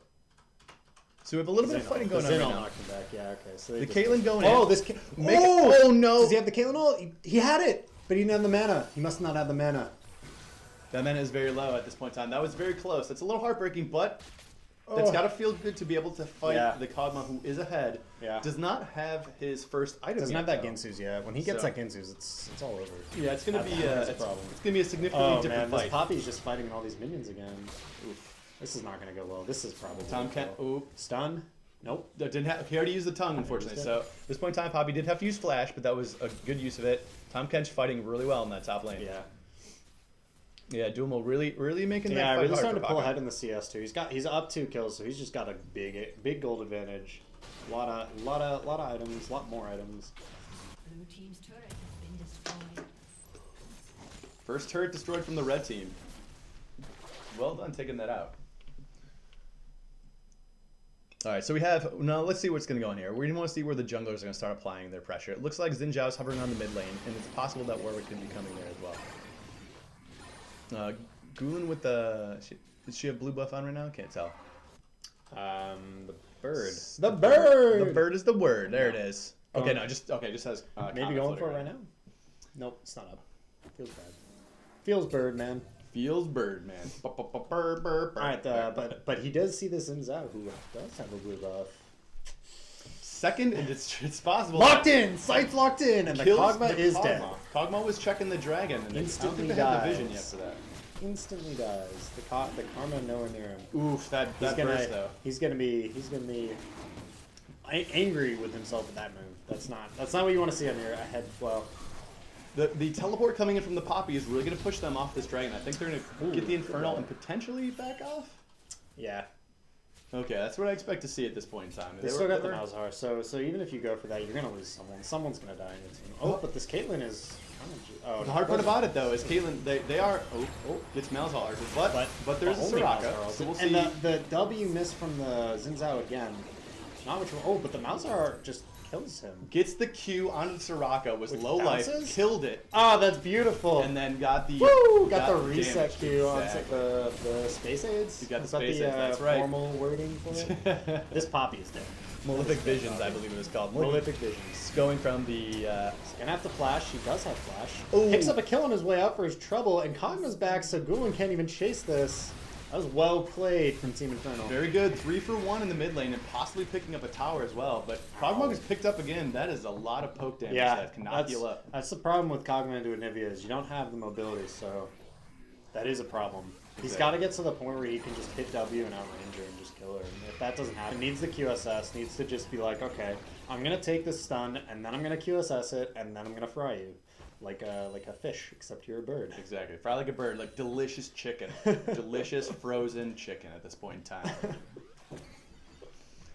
Alright, so we still have the standoff in the mid lane. We're going to have a little bit of pushing back and forth, and it looks like Soraka is moving down to get a little vision, which is going to be useful for them as they've been playing to the bot side.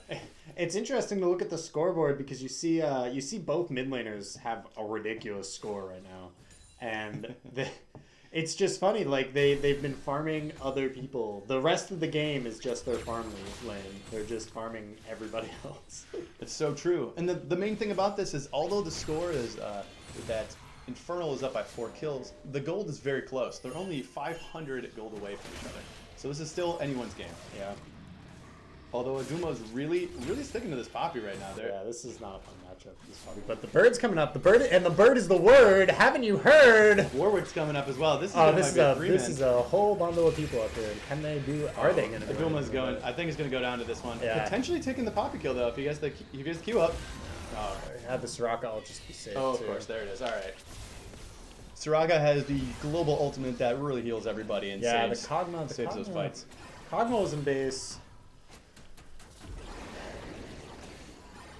Red team summoned the Rift Herald on the top side at this point in time. Oh, Kog'Maw base to pick up that Ginsu's because he wanted that item spike to be on the board, but they're gonna lose a lot for it. That's true. For that no timed base, like where you base when your team has 4 members out and the other team's making a play. It always feels terrible. Yeah, it is unfortunate, really unfortunate there. And again, we're gonna see 2 charges taken, I think, on the Rift Herald here. Probably. Okay, Kog'Maw's coming up, but it looks like he's alone at the moment, which could be a little dangerous. Malzahar is fun. It's true. Warwick is in the top side as well. Yeah, so potential plays. They're just kind of laning the jungler and the support bot lane for now, which is kind of funny. The fish chasing the wolf at this point in time. This is a variable zoo. Oh, but we got the W set off, so Warwick really going in on this. So this is it's a 3v3 for now. Ultimate going in. Warwick trying to save. Okay, there it is. Malzahar coming up. Darth Ted's fully out of mana. How did that happen? There was no fight. There was no targets. There was nothing out here. I believe he was using his ultimate to clear the waves. Yeah, to clear the waves. Yeah, and to try to kill the. So Infernal goes for the 3v2 now with leaving 2 bot lane. Malzahar ult is not up, so they're not going to get a pick off on that Poppy. He's going to walk away. Can this Karma just clear these waves? Like, is that really what's been going on? No, this tower is done for. Yeah, Karma can, I think, potentially at this point in time, should be able to clear the back wave with 1 empowered Q. But other than that, this tower is still going down, and the money is still going into the cave. Let's see where these Ardent Sensors are at. Let's see. Karma just went for a Grail. That's fair. Didn't pick up the Ardent Sensor yet, and it looks like the Ardent Sensor's on the way. Can't remember what the Rejuve beat is going to go into. It's very possible that the Rejuve beat... it's possible that we might not actually see the Ardent Sensor first anymore, since it does scale better. Yeah, it scales better with levels. It's true. So we'll see... Let's see. It might end up being Redemption, possibly, too. Yeah. So we'll see. All right. And then, Redemption. That's a good point. So we'll see what we're going to do here. The top lane looks like it's going to be pushing towards the red team side, pushing towards Mountain's side here. And it looks like all the lanes might be pushing that direction. So we're really got to see here what Infernal's got to do. What do you think is going to have to happen here? What do we need to see from Infernal in order for them to start taking the reins in this game? Because they are still having kills. So I think to win this game right now, until the Kog'Maw can get a couple more items, get that Hurricane, I think Mountain needs to make a really bad engage. Which isn't really what you want to hear. But if Mountain makes a bad engage, this Warwick goes too deep, the Poppy goes too deep, and they don't actually get their carries onto these targets, onto the Kog'Maw specifically, this Kog'Maw should still be able to melt. Once the Kog'Maw gets the Hurricane and the Bork, I don't think it's going to matter anymore. They should just be able to win a team fight. It'll be really tough, but regardless. It does look like Caitlyn as before. Sonic generally goes for that Hurricane as well, build, so it's going to be a good team fight. Good team fight build for Caitlyn. Yeah, absolutely. The other thing that needs to be thought about here is the Tahm Kench top lane. Most top laners are used to playing it like, hey, I got to engage. I'm the top laner. I'm the engage. And we need to see if Aldilma is really ready to be that, oh, my Kog'Maw got stunned. This isn't going to happen. Like, pick him up and deny that. The flash from Gulen, just respecting that. No Malzahar yet. I feel like that was a free kill on the jungler, which I would have taken. Possibly, but it looks like they were just respecting the team showing up. Yeah, it would have really opened up the Malzahar turn on the Poppy. Poppy's ultimate misses, so they're still going to have their 14-5 here. Sonic Man is in trouble. Darth Head flashes forward and doesn't pick that up. There's a lot of damage flying around, and no one is dying yet. All right, no kills. Kog'Maw dies early, which is not going to bode well for the rest of the team fight. However, they do have the damage to take out the Poppy. Malzahar is still alive for the moment. Ooh. Almost dies back here. Oh, man. Warwick kills the Zinzat. Warwick gets out with it. Oh, and like Halen shot over the wall. Wow, unbelievable. Yeah, that was sweet. That was well played from Mountain. I think Infernal was just a little antsy. They needed to pull the trigger. If they had pulled the trigger on that Warwick, I think that whole team fight changed. I agree. I really wanted to see the empowered the empowered shield from Karma to really get them to Get run the in on run the somebody whole to do team the on damage. someone, yeah. In this case, but still, they did their best. It was a 3-1 in favor of Mountain in this case. And then it's also there's a third Inferno going in for Team Mountain. I mean, if nothing else, that is just rubbing it in the face of the Inferno. That on top of the Anivia, on top of what was it again? What was that rune? Overwhelming. The Gathering Storm. Gathering Storm, yeah. On top of Gathering Storm, are you kidding? That's so much damage. Yeah, at this point in time, if we're going 8 more minutes into this game, at the 30-minute mark is really when Gathering Storm really picks up the damage and ability, power, adaptivity that it comes into. 30 to 40. I think 30 is still only like 10 damage, but with what is Infernal's 8 each, so 24% extra damage. Yeah, it's looking pretty good. And at this point in time, 3 Infernal Dragons is really going to make their team fight really hard to match. Yeah. We're going to see a lot of spike damage from that Anivia, who's really starting to pull ahead. This Caitlyn's going to be able to start critting like silly things, silly numbers. Yeah, absolutely. Oh, this is a very touch trouble. I don't think he has. Just walks around the wall. He does have his flash up though, so it's possible that he could get out of this, but he doesn't burn it. He is a tanky. The Kog'Maw's in the bot lane, so they weren't able to fight back in that one. Fight back in that one. Oh, but it looks like unfortunately the Karma moving walled. a little too forward. Yeah, you can't give this champion a go on. He's just gonna pick your whole team apart with it. Unfortunately, he did not respect the wall in that short area, and perhaps didn't see him. I think they were moving up to get some vision. All right, so the Baron play going in right now. This could be disastrous. Drop the Anivia ult right on that Baron and let it get destroyed. Unfortunately, nothing you can do. You try to go in. Oh, is that Karma dead? The Kog'Maw died. The Karma was already dead from before, unfortunately, about to respawn. Wow. Kog'Maw walked into Gulen, unfortunately. Kog'Maw walked into our Anivia and just got destroyed. Straight one shot. I mean, that's where it's at. 3 Infernals with a 7-0 that bird. Seems like a miscommunication from Infernal to have 2 people over there and the jungler not even being one of those 2 people. Yeah, so at this point in time, this is looking pretty dire now for Infernal. It looks like at this point in time they're able to march it down mid a little bit. There is some wave clear here on side. Oh my goodness, the damage from that Anivia was just unbelievable. Yeah. It's hard to expect that when you're playing on support characters at this point in time in the game. That came out, bursted him really hard. So unfortunately here, that's just going to allow them to move forward because although Karma is a support character, does not have a lot of damage, does do a fair amount of wave clear. Yeah. So it's going to be challenging for them to go through with this here. But Poppy is doing the split technique because, again, hard to deal with this tank. And it looks like, again, they're splitting and be taking the bottom as well. So it looks like potentially a 1-3-1 situation. Sweep out all these towers, go back, spend all this global gold. Oh, but they collapse on the top. Oh, so no. it looks like Bird's going to be going down here. Goodness. Bird is the word. But he's still got his egg and probably will be back alive. It's going to be really close. Oh, okay. Well, fortunately, they get the kill off. Look at the Zinzao, and they got the Kog'Maw. So no matter what, it's a 2-for-2 here. Paco's trying to walk and in it the up. bot lane, you have everybody else on team in Mountain just pushing this in. So the sacrifice was not for nothing. So 2-for-2, and they lose their inhibitor. That was not the best of trade for Infernal, but it at least put some gold in the pockets of some people. And they did finally take the Anivia away from the fight, so it looks like they will be able to. Yeah, they got the egg, which is useful. The next fight, hopefully, if they can get back on that Anivia, they'll not have to deal with that anymore. Definitely a good collapse. That's definitely the kind of fighting you want to see from them have to come back. They need to make plays like that where they all go together, they kill them, hopefully quicker next time. Yeah. And be able to go and deal with the other half. Now that I'm looking at this Kog'Maw really needs that QSS. Oh, if he gets caught with a stun, he's gonna die. Yeah, he must have not taken the no magic orb. Oh, that's very true. Or it might just be doing the damage straight through it, for all I know. It's true. The other hard part about this though is that he is going to be a large part of the damage on the team. He really needs to get to that second item so he can start really carrying his team fights. He needs to make sure he's alive. Oh, he gets. Eat him. Oh, there we go. Nice, Okay, nice. Tom, the heads up play. Yeah, Let's take Kog'Maw out pretty quickly. Unfortunately, he's going to get bursted down. And Karma not in position to assist in that. Ooh, the burst damage is coming down. Yeah, At this point in time, it's getting brutal now for Infernal. It's getting really not good for Infernal. And the other hard part is they have that Soraka. They can't really. The damage they're doing is not sticking for these fights. This Soraka is just healing them through it. That's a brutal one. It's got to be definitely a difficult feeling on the side of Infernal. They don't know what to do right now. Zinzao cannot contest this. He's gonna get and they get caught here by the wall again. The wall into the poppy stun into the Anivia wall. Love that combo. That's a really good one. They're flexing their teamwork muscles at this point in time. Yeah, for sure. the layering of the CC in both of these games have really been high quality. Yeah. Inhibitor has been destroyed. All right, I think this could just be the end. It's very possible. They still do have They Baron and still Power have the minions. Soraka, they still have Baron and Power minions. They have 2 inhibs down. Are they just gonna back out and go for the new? Oh, The redemption comes out as we saw and from. Warwick gets killed for free. That's something. It's unfortunate. I think they were looking to take that tower. I think they wanted to potentially push him off a little bit there. Yeah, But the Anivia still has a blue buff. Yeah, they're Baron's gone though, okay. but they're gonna pick the tower up.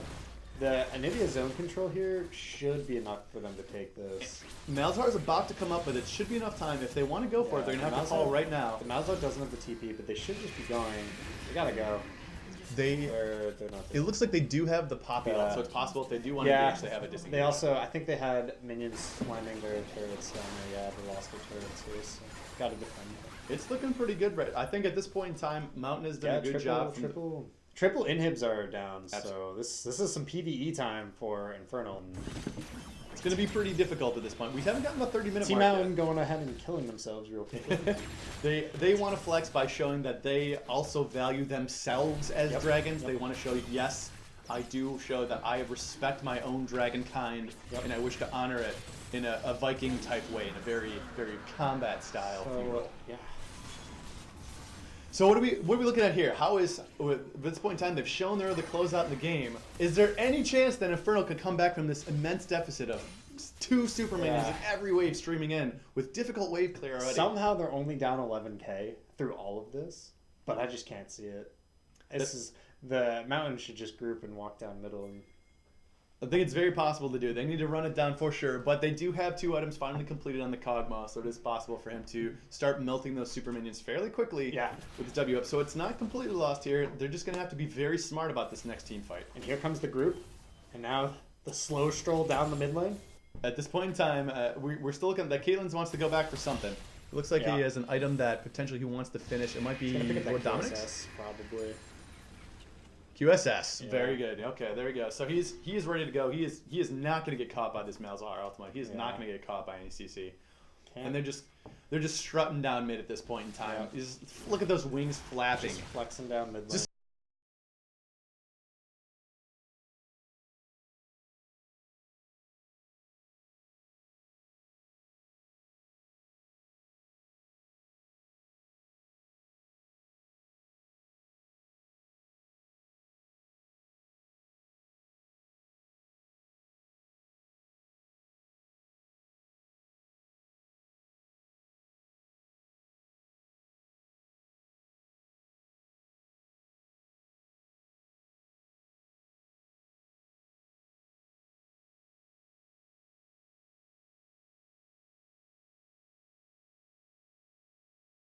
Back to base. There goes the Nexus. Oh my Team Mountain taking up the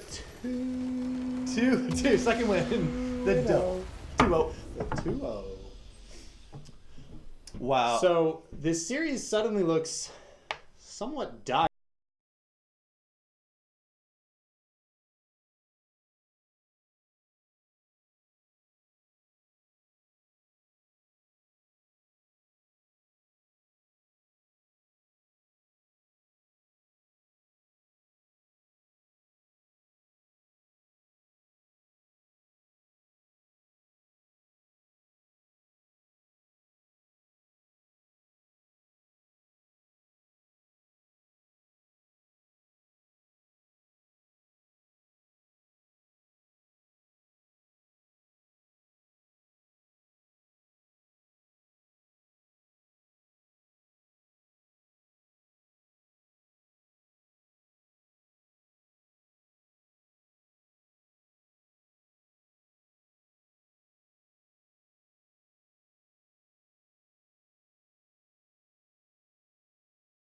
You're You guys doing are too great. good. No, good job. Yeah, well played. Good games. Definitely well played. It was interesting to see the bot lane matchups too. We've seen Infernal have that opportunity to really slam it home. They've been ahead on CS in both games so far, even though they haven't been able to push that lead into the mid game yet. Mainly because the mid lane roams in and starts taking the kills and starts pushing them back. So I'm interested to see if we get more jungle pressure and we see more mid lane focus coming down to the bottom lane to help the Infernal to really take that lead. We'll have to see in the next game. That's right. See you when we come back. Send it over.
Absolutely. We're the we us as the casters are the heart.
Most of the time, if you get a mage carry flash 3/6, they're just gonna sit under their tower until they get their ultimate, get that ability to wave clear. And So leaving the mid lane, what about jungle? What about Toxic, and what do they do about his jungle pool? Do they prioritize Toxic? the Warwick?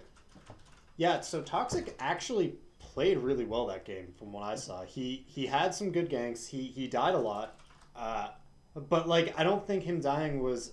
I think it was good to see that he was saying, "Hey, let's go here. Let's hit this guy," and he went for it. And even if he died from the play, like that's what I want to see. He stole away Endo's red buff, second red buff, which I wasn't expecting. I was expecting Endo to be do it the other way, for him to be stealing all the buffs. So that was really good to see. And if he can keep up like that pressure and really try to get that Endo out of the lane, out of the games.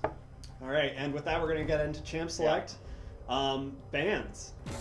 All right, so we're still seeing Yorick. Yeah, I expect Mountain to not switch anything up. Yorick, what was it? Misfortune. Who dares defy my will? Misfortune and Support. It was Leona, man. yeah. Okay. So I guess if you're Infernal and you're assuming Mountain's not really what are you going to see from Infernal? We're going to see another Anivia ban, going back to that. They prefer that than the Corki. What are your thoughts? Yeah, I don't know. What do you do, right? I think you take out the Anivia and just give him the Corki. Yep, I mean, there it is. The thing about Corki is it feels like there's counterplay, but when you're playing against an Anivia, you just feel so hopeless if you don't get ahead. It just feels really bad. All right, last ban. We have Warwick. All right, so the Warwick's going to be off the table for Toxic. Which means the Leona's up, but the Leona wasn't a huge. I mean, it helped. The level 1 for Leona was strong. It helped, and it gave them A huge advantage. It in the gave first them a huge game. advantage. It gave them some peel, which is again kind of what happened with. I mean, they fell really just really far behind. If he picks the Corki here, I need to see this Talon get locked in. I need to see a Talon or Echo, something that's going to run the map. It has to happen. All right, the first pick Corki coming out. Yeah. They want to try that again. You don't need to pick it here, but it has to come.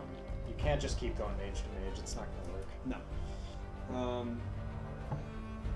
I'd like to see in the first rotation, but I'd imagine they're probably going to first pick jungler just to make sure that doesn't get sniped away. Maybe probably take the Sejuani again. Yeah, it could be the Sejuani. The Sejuani worked well in terms of. The first pick's Vayne. Lock in the vein. All right. Really needs that. They're putting that rally cap on. I like it. I'm about it. Hey, That's my pick. I'm good with it. I think that's a strong pickup. We're gonna have to see if what they pick to complement that. Mm-hmm. Just gonna go back to the Xin Zhao. I thought he played fine on it. Honestly, He heard you. Yeah, He's I thought he listening. played fine. He's listening to you right now. Gonna go with the Sejuani. All right, he picks up the disagrees. That's fine. He disagrees. That's disagrees, okay. fine. Whatever. Yep. He's playing. Yep. Not you. Oh man. But yeah, no, I mean, I think right now just getting some peel for that Vayne is what they need. Xin Zhao, while does kind of provide a lot of like interesting utility, isn't quite the beefy front line that you need Right. for Vayne. It's true. Yep. That's true. And they lock in the Vi. Vi. Oh, I don't know. Four seasons ago when Vi came out and you just built Warrior Triforce and you could one-shot anything. Chandra, that's pretty much where we're at. It is we're kind of back to We're it, back but to it. And they're picking up the Leona for floppy dingus. In that season, I used to play Vayne like every game. I had like 200 games on the champion, and anytime I basically ban Vi every game because you can't do it. There's no counterplay. You just get she Rs you and you die. There's the talent. Let's go, baby. That's what I'm talking Hell about. yeah. And I expect Team Mountain to take out the Vladimir here because they don't want to give him the AP in the top lane. So then would you imagine that Adoma picks out the They're gonna Pocket Rumble? I was gonna. Yeah, the Pocket Rumble could definitely come out. Very good sure. Rumble player for Adoma. Yep. Also, we haven't seen Aduma's Shen yet, and I think Shen is something that would totally tilt the tides of this entire series. Yep. I feel like that character is ridiculous and such a good team to play. Absolutely. Yep, there goes the character. Vlad. Yeah, the Vlad's coming out. Got to get that way. They can't. They need to find more AP damage because right now all they have is Sejuani. So. And I would just really like to see some more peel coming out for the Vayne from the support, whether that's either an Alistar, a Braum, just something to kind of just be that front line. Yeah, big front line. Thresh too. Thresh too. Against Leona. I mean, I don't know if Quaz H is. Seems you left your brave pants at home. That's Want me to ridiculous. wait while you go can get just them? totally on that lane if you're good with your flays on that Thresh. Take out the Poppy, leaving the Ornn up still. They could just pick the Ornn. I don't know. The Ornn's there. The Ornn's there, and I feel like both these top laners really like this champion. It's a very good champion right now. Ornn Yeah. is really good this patch. Been good for a couple patches. She Provides a got- lot of engage too. Kind of gives you that go button. Does a lot of things. Yeah, he got really nerfed, but his ultimate cooldown is still ridiculous. So we'll pick up the Terror. Terror. Okay. I mean, I wouldn't have thought of it, but it's not. the immunity's good. I haven't seen Quaz H's Terror ever, so we're gonna see how he pulls that out. It's gonna be an interesting choice. And the Tristana.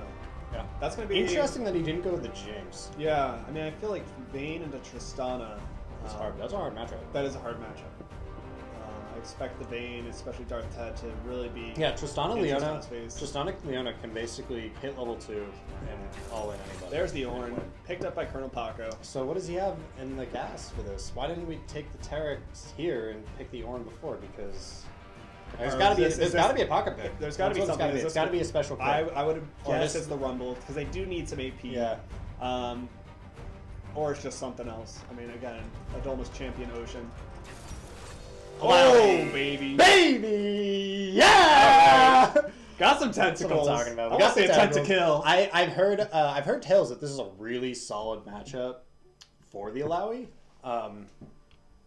Basically, what you're able to do is, if he goes in, you can just use all your abilities for free and hit him for free. When you get the Death Stance, I believe, in that matchup, you're pretty much unkillable, and the Ornn has almost no lane pressure. So it's going to be really interesting to watch. My concern is that this puts a lot of power and responsibility onto Toxic to be making the engages. Yeah. Whereas the engage can come really from anywhere. That's true. They have the Leona, they have the Ornn, they have the Vi. They They can really start a fight. They picked this team, which is it's an interesting comp. They picked a team that really lets them spread, like lets Team Mountain engage, and just destroys them. They pick if you engage onto an Alawi, if you engage onto a Taric, and you don't get their ults first, you die. That's just how that's gonna work. So it's going to really fall a lot onto the Taric and how yeah, good the these Taric ults The are. Taric ult timing is insanely hard, but like the Alawi ult timing is ridiculously easy. So I don't know. It could go either way. I think I really want to see. I'm excited for this top lane matchup, this mid lane matchup, and this bot lane matchup. I've never seen Dark Ted's Vayne, so It's been a while for me. It was great. all right, Yeah. we'll see. Yeah. So yeah, with the Talon pick also, how does that kind of, I guess, impact the game? So as you said, he doesn't really want to be in lane as much. I mean, it's Yeah. different with a Nibia. There's two things. There's two things about Talon that make him ridiculous right now. At level 2, you can take the dash and the W and one-shot someone with Ignite. If you hit them with both things on the W and dash on top of them and ignite them, you get your passive proc, the double damage from the W, the auto attack from the dash, and they die.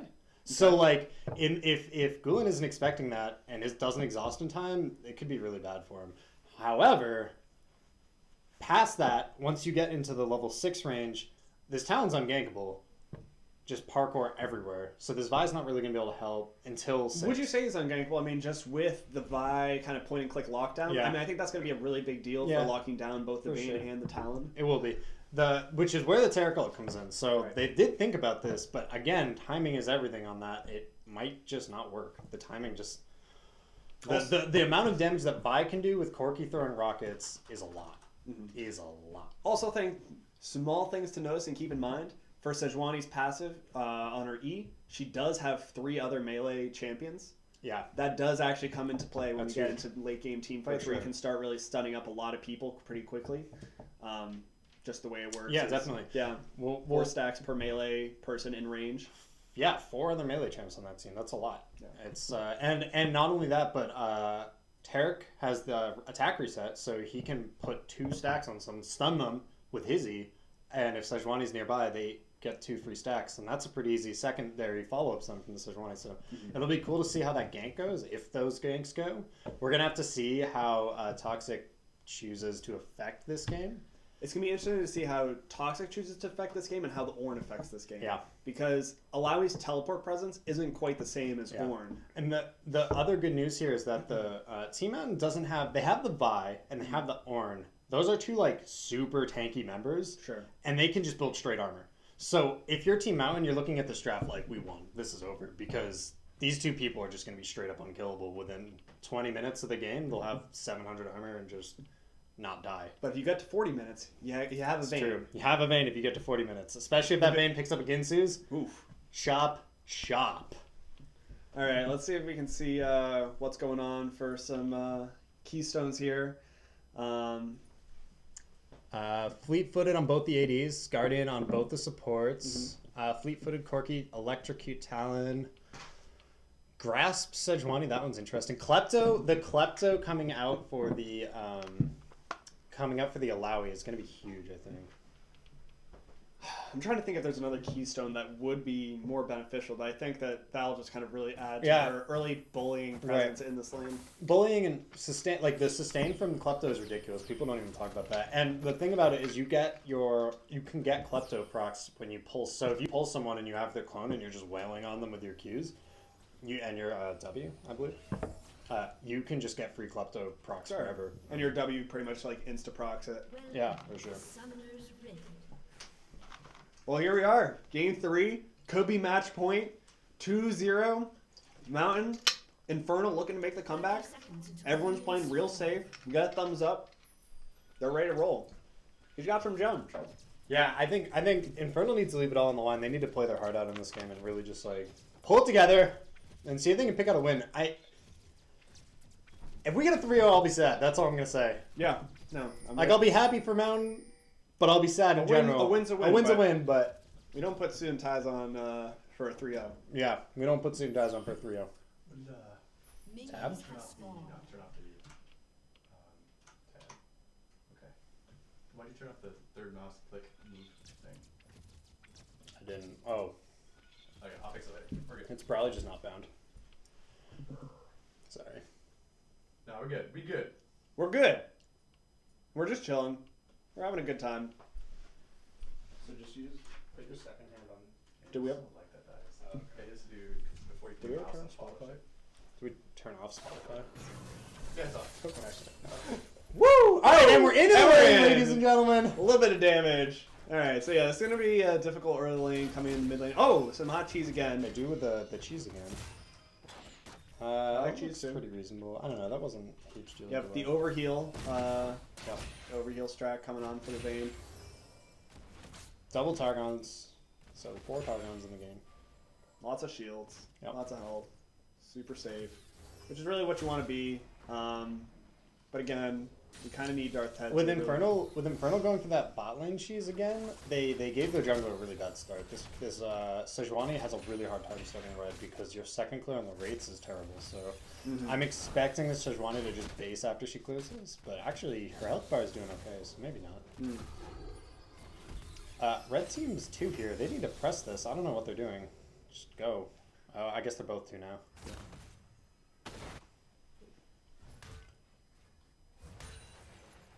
Darth just rolled forward into a Leona who had EF. That needs to get punished. That has to get punished. Yeah. If you're Dingus here, you have to...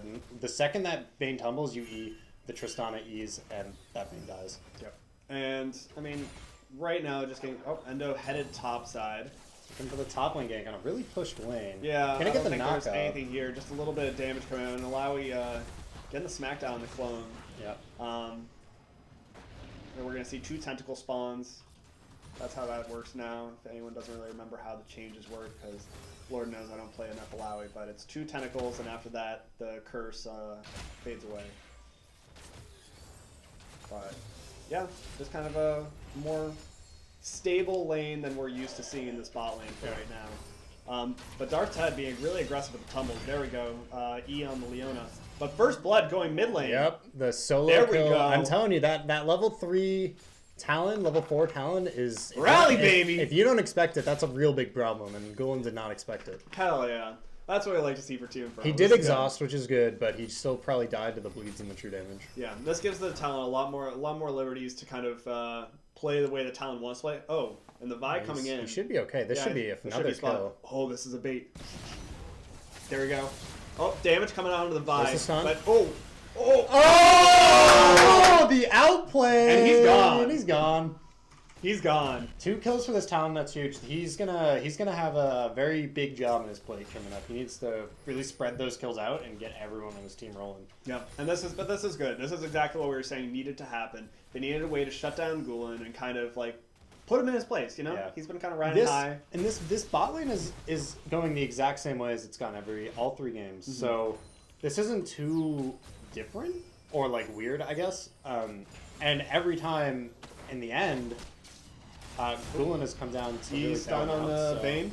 We're really just pushing through and going for the Tristana, who's Wing away. But the stun. But the stun from Leona, that was beautiful, and that's a lot of minion oh damage. my god, that's a lot. Oh, and the Vi coming in. Vi does she does have flash, but she's so not. does the Vayne. She's going in on the Taric.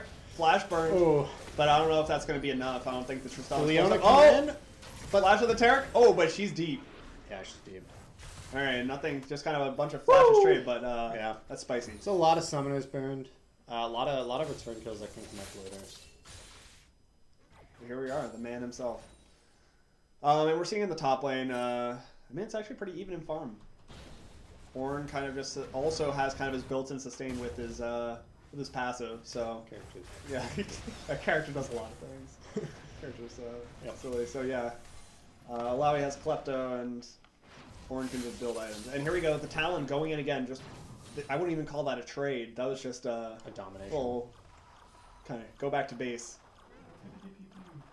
And there's no teleport on the Corki this time. He's going exhaust. So each time he's getting pushed back to base, this is really going to set him further behind. Yeah. He is even in CS for now, though, which is pretty good. Yeah, but I think he's going to afford lose a lot of pressure. This is a level 6 Talon right now. It's a level 6 Talon, level 4 Vi. Pretty much no one on the map should be messing with this Talon. But we just gotta see him spread it out. Gotta see him spread it out. I want to see the Sejuani throwing down some vision for him. Last time Toxic went Sejuani, he went to Chilling Smite. I would prefer to see the Tracker's Knife, just providing some vision for his team. Yeah, you can see why this lane looks so good for Alawi. That Ornn just tries to trade back in there, and it just doesn't. No, doesn't do anything. It doesn't, but it doesn't seem like a blow away lane where the Alawi is going to really steamroll ahead. No, Ornn is able to kind of stabilize it. Yeah, and in my opinion, I think that unless they get the perfect team fight, that Ornn's just going to be more useful later in the game in helping pick off people or. Kind of like chain CC, hopefully in Talon or Vayne. For sure. Oh, gank coming in on the Alawi.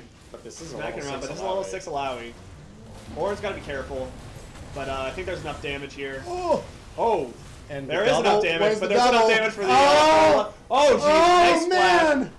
splash. Zip it away. Alawi- Nice splash. Alawi Smack is a down. silly champion and there's and a drops penguin the for you penguin. folks. Oh, man. So this is, yeah, I guess this is exactly what you're That's talking exactly about. what I'm talking about. Character is... Everyone forgot that character exists, but man, she is... Yeah, she baby. is a Let's strong rally. This is champion. exactly what I like to see. This gets me freaking hype. Let's go. I'm not going home. We're going big. Nah. I didn't put on the suit for nothing. I didn't put on this suit for a 3-0. No, I didn't. So let's go. Roughly, Oh, very good Oh. stun. All right. Very But big keeping toe it, stun. but keeping it even. Keeping it even in CS in the bot lane. His main hasn't based yet? He just hasn't bought anything? she they- upgraded the Targons and went boots. Yep, Dagger. boots and dagger. On the other side... But speaking of which, this Talon's going big. He's live. Oh! But is he? He's getting caught out. He didn't have the regen thing, the 12% health back. Oh. Didn't have that. Triumph. Triumph. He didn't have Triumph there. No, And Corky's and, here while too, we're so thinking this about just went that- from bad to worse. But Yeah, the it flash did. is- Okay. But That's fine. the kill going on to the Leona, kill going on to the Vayne. Yeah. As I said, you gotta translate. You gotta translate, which is good. That's exactly where you want the Vayne. But they probably are gonna give us this rate. The Team air drink. So the issue that I'm having a little bit here is Infernal's calling, hey, we're making a play bottom, and Toxic does rates. Like, I know you want to hit 6, but you really got to just... The second your team's like, okay, we're making a play in X, you have to be in a lane, you have to be shoving something, or you have to be ready to get down there. It's the idea of like pressure in like the seesaw. Yeah. If you're gonna make a play somewhere, you have to either pull back on the other side. Exactly. We're playing a backyard game in a... Backyard baseball. Backyard baseball, exactly. Yeah. Backyard seesaw. Put a little footsies over here on the captain's desk. Y'all can't see, but it's happening. But what's also happening is a little bit of farming in the mid lane. Some rotating around. Tristana's level 6. Sonic M&A. Sonic Man. Oh, this is a level 6 Vi. This level 6 Vi can lock down the Talon. Oh. Ooh, hiding in that bush. Oh. Smacking him down. But he's out, flashing. Then gonna parkour over the wall. I think he's out. But flash. The rocket! Oh, he the needs rocket! to juke it. Nice juke. Juke. Yeah, he's out there. That was freaking close as shit. He's lucky to be getting away. And down in the bot lane, here we go. The Vayne making the play onto the Tristana. Tristana. Yeah. Yep. Tristana falls. Another kill going onto the Vayne. Just what you want to see. Yeah, this Alawi matchup is starting to be problematic. He's up 30 farm now. Yeah, and again, going back to the Sejuani, what I want to be seeing is more proactive plays with the ult. A lot of what happened in the last... gosh. What a pull. Slapping down. I think this man could dive him pretty soon. Yeah, this is going to be a dead tower very shortly. I think Ornn has to pretty much leave it. But Vi's coming up behind, but again, we saw what happened last time. This is not... And no ult on Vi, so Vi, I think, is just kind of going to Leave it be. Leave it be. Things panning out pretty well for Team Infernal. Vi, what are you doing? Vi? Yeah. Yeah, okay. Vi, yeah. She's thinking about this one. Yeah, she's walking away. She's that second dodge. Oh, But no. She's caught between a tentacle and a talon, so there it is. A tentacle and a talon. Yep. Oh, jeez. And This Corky's going bot lane. I think he has the package right now. I think that just came out. Is there a package inbound? There could be a bit. Yeah, there's It's definitely great. there's a It's package quite inbound. large. And they're Oh, going geez. on to Oh, Toxic. jeez. This He's is going a in. He's package and deep. a half. That package is deep. That is a FedEx Express. There's a very good exhaust on the Vayne there. Sonic to get that picking up side the damage. kill. A lot of damage coming out of the Taric, but Ted I think hasn't getting popped his away. ult yet, though. Alawi just kind of Alawi slamming it popping down. in. Oh, baby! Another kill going on to the Leona. The Ornn missing his misses ult.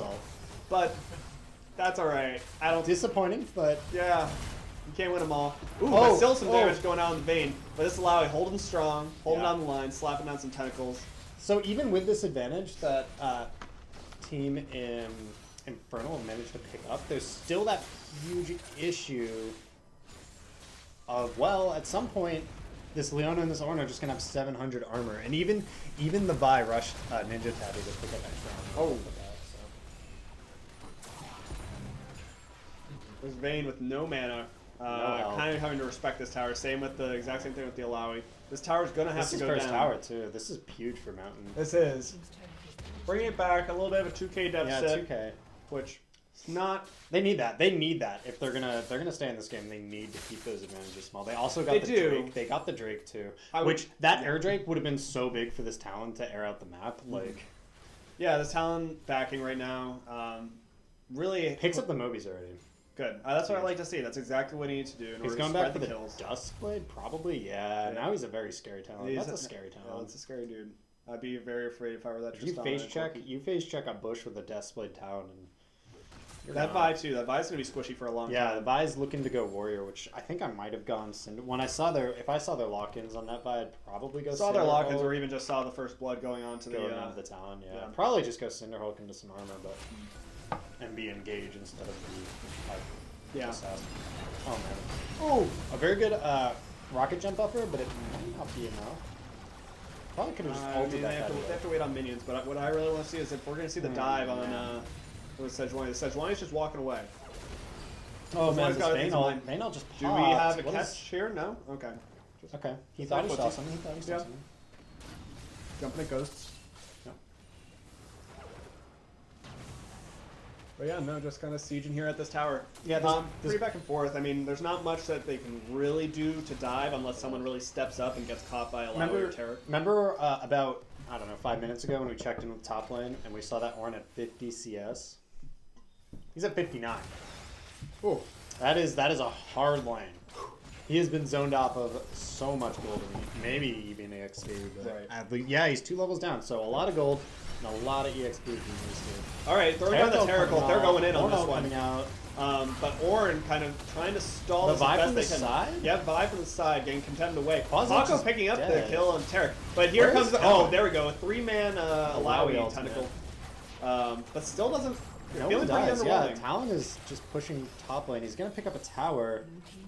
Picking up a tower, providing some pressure. Interesting how they called that dive, knowing that they were going into diving a 4v5. Yeah, and Tristana coming up to kind of help with the wave clear. I guess they push him off the tower. Yeah, Get two towers they lost a kill and got a tower. So that's they're bringing the global goal back up. They're up 4K now, even though they lost a kill there. Nope, just kind of spreading their pressure. Oh, and they're gonna pick up the Mountain Drake, the Scott McCrab, and the Mountain Drake. Yeah. Ooh, omens. Taking him down. Maybe take down 3 of them. 3? I demand 3 Mountain Drakes. I want to see them all go down. All right. So yeah, I mean, I expect them now to go back in base, and I also just want to see more from this Talon. Because there's going to become a point in this game where he doesn't quite this do game has to be much. closed out sooner rather than later. Like, they need to look up for this Rift Herald maybe now and try to pick that up. Because, yeah, with a Corki and a Tristana as your backline on Team Mountain, your late game will happen, and you will turn on eventually. And this Talon just needs to, prevent them from even getting to that point. Just put them so far behind. So, yeah. But for that, he's going to need some good vision. Someone's starting up that. Okay. Vi is starting up this. He's parkouring over. He's going in, but... He's... Wrong neighborhood, Talon. Nope. Gonna have to sneak out of there. Yep. But everyone just kind of respected him. I guess Alawi providing some backup. Yeah, Vayne and Tristana are both off the map right now. They're both running across to try to get here to help their teams contest this objective. The Bramble Vest coming out from the Ornn. Yep. It's a defensive pickup. I believe this is probably going to come over. I don't know if there's going to be much that they can really do to contest this. There shouldn't be. Especially even try. No, especially in these kind of like quarters. Because I mean, that's really also where they need to. Mountain needs to think about how they pick their fights. Yeah. Against Alawi. Again, Alawi didn't do much in that last fight because they were in the middle of the lane. But if you're in closed corridors, you're in Baron Pit. Alawi's going to do the Lord's work. Yeah. This is where you really regret not having some kind of disengage coming out of Team Mountain. Because when you see that Alawi ult pop, and you don't have like a Janna ult or a Gragas ult to throw at it to spread the whole game out, it can be pretty hard to figure out a way to get away from that. Right. Yeah, and they're going in. They have CC to like engage on people, but yeah, if they don't have a way to disengage these fights, and they fall behind, it's going to be a lot easier for them to turn on a or for Infernal to turn on a Terrical and just steamroll in, and then they can't disengage. Yep. Which I'd like to see. I'd like to see some more proactive uses of this Terrical. We've seen it come down once. For a dive. Dive. It was a good dive, and they got the tower. Yep, it did the job. They lost one soul in the process, but it did the job. Yep. Oh, package being used defensively. Yep, package running away from the And Alawi, Alawi just slapping just- down some damage. Eating damage walking across. Yep. Oh. Oh! Just missing. That was a couple frames. Yep. That was. Oh, but the pull onto the Tristana, that's really not good. Nope. But And Talon the Talon coming coming in. fly. I saw a fly. And he's getting caught up. There we go. Killing spree onto Dolma. And the tower so close to going down. getting But this popped. Corki This is positioning the very stun. well. Just ripping apart Yeah, the this back Cork line. is doing a lot of damage now, and they have the Vi here. Yep. Killing away. There we go. Wow. Mountain. That was really well played. I mean, A Infernal 1 for really 5. overextended. Talon kind of really going super deep and not really communicating. A little bit too deep, I would say, on the Talon. Yeah, I mean, I think that if just it's hard to say because Infernal doesn't really want to play this game too slow. They need to keep the pace up. They need to keep the pace 'cause up. If this game goes late, the armor is just going to get stacked. But if they're not ahead, the armor is just going to get stacked. Right. So all of a sudden, it's a tied game. The gold's 30-30. And also, you have to keep in mind their wave clear is not really there. So if they do if Infernal does start to fall behind, they do have pretty poor wave clear and pretty short range. Yep. Which is something to keep in mind as the game kind of goes on, and just finding ways to either push the game forward and really accelerate it or slow it down. And I think this for them is it's really acting as a way to slowing down the game, which is not what they want. Right. For now, everyone's kind of tending to some lanes, Just chilling. playing some Farmville. Playing some Farmville. Farm Simulator. Yeah, there's Animal Crossing. Static shift completed for this vein. That's huge. Yep. It's a big power spike. It's a lot of damage. Yeah, ideally you don't. Ideally you're. Oh, they're a little bit sooner, but looks like they might be collapsing on this top line. This is a really bad spot for them to be. Yeah, they know they're leaving. Yep. But I also don't know if there's a reason for them to have for Infernal to have 4 top on them. The Baron's coming up. Baron is coming up. I don't know if they can really take that, but I guess they'll just fight for some vision control, get the early vision control. And there we go. See, popping the Rift Herald, really just trying to force this. But with Vi bottom, It's good for them. They want to try to do this without Vi there. it is, yeah, this is very good. And then Alawi getting the smackdown, 4 tentacles showing up. I think they're using a little bit too much for the AD carry, and they're ignoring the AP carry Corki. Yeah. That's doing so much work. Oh, the Ornn with the very good re-engage, really just kind of disrupting all of what's going on here. And did we see the Terrico yet? I don't think we ever saw the Terrico. the Talon came in. Talon came in, but Very close. overall, kind of a bit of a sloppy play by Team Infernal. Kind of preemptively using but the Terrico. There we go. You gotta preemptively use that Terrico when. Yep. You can't use it. It's too late. Yeah. This is kind of what we were saying before, where we just want to see a little more up. There we go. Gotta kill back, but the Kill back, there we Corki's go. here to do the dirt now. Yeah, and I think this Alawi's going down. Yeah. But Team Yeah. Infernal losing another team fight. It seems almost that Team Mountain is just generically a better team fighting team at this point. It seems pretty. So yeah, I mean, yeah, I think it's just a matter of picking when to fight and when to engage. I don't even know if minions were even under tower and what they were really using to dive. They didn't have Talon there. They didn't pop that Terracult. No, if you're gonna when they did pop that Terracult, it was just a slightly too late. Needs to read that play a little bit faster, or have a little more communication from the Talon. Right, unless you're going to get a clear pick with the Sejuani, where it's a really cut and dry pick. I think you need to really be utilizing that terrible. And Ocean Drake going over to Dubai. Yep. It's Mountain. Two Drakes. Their Drake control's been really excellent this game. Oh, this is a dead buy. Goodbye. Yep. Surprise. And dropping the disrespect. A little swag. A little bit of swag. There's a touch of swag. and just getting caught out. I mean, there's not much that's really going to be had off of that. Yeah, it's just a pick. That's all it is. Just a pick. Talon's going to stay bottom. Leona. He used a lot on that too. He used his ultimate and his ignite on a Vi that had half health. I think he probably could have gotten away with using neither of them, honestly. I think he could have killed him with his passive. Probably. And this mid tower's going to go down. I think they have enough numbers and pressure. There we go. Just get the tower. There you go. Tower. And walk away. Save this fight for another day. But keep in mind, we still haven't really gone to any big Baron or Dragon fights where this Alawi is really going to shine. So while these fights kind of seem really uncoordinated in lane, I think that the Smackdown's really going to kind of come out. He's in trouble now. Sneaky. He's dead. No vision. Oh! Terrible. Again, a little late on Terrible again. But we still have, there's Sejuani ult going down. Yeah. Oh, but the... pretty much the story of this game, for me at least, has been the fact that these players are slightly not time for. Yes, and I will also say that Ornn has actually been playing exceedingly well. Yeah, that was very close. Yeah, really holding on to the Ornn ult just to kind of wait until their primary engage is done and really just kind of disrupt anything they have after that. Yeah, they're going to go straight for Barret and pick that one up. Get it off the knife. Yeah. But what does Team Infernal need to do? What do they need to do? What do they need to do? They need to get their. What do they do about Gulen?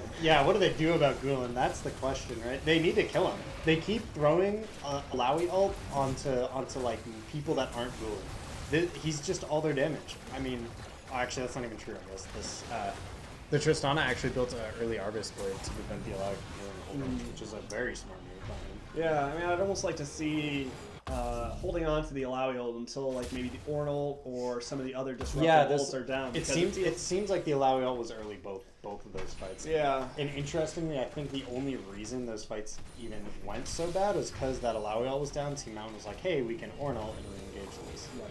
And then again, going back to the Terra Gold need to go down a little bit first. Would give the Vayne and Talon a little more freedom to kind of get in there and do what they need to do. Instead, they kind of have to dodge a whole lot of CC coming out, which is really hard considering Ornn's takes up a whole lane and Vi's is point and click and Leona's a CC bot. Yeah, Leona is a CC bot. I'm not sold. I don't know. They gotta change something. They gotta change a way that they're team fighting to be better. They need to do something better. The Taric ult needs to be on time. The Alawi ult needs to be timed better. The Talon engages. We should talk about the fact that Talon just got straight up picked in the beginning of that fight. Mm-hmm. He really was not where he needed to be. No, he wasn't where he needed to be, and I think that there's also just not sure when to group or when not to group. Does the Alawi group with the team, or does the Alawi pull pressure? I've seen the Alawi be with the team for most of this game. Yeah, he looked for the Talon looked for the pick there before that last team fight, and it was a good choice. He's dropping the package in front of the tower. Yeah. Just kind of clearing out some of the minions, and while they siege it, getting a hook from away. That's good. Yep.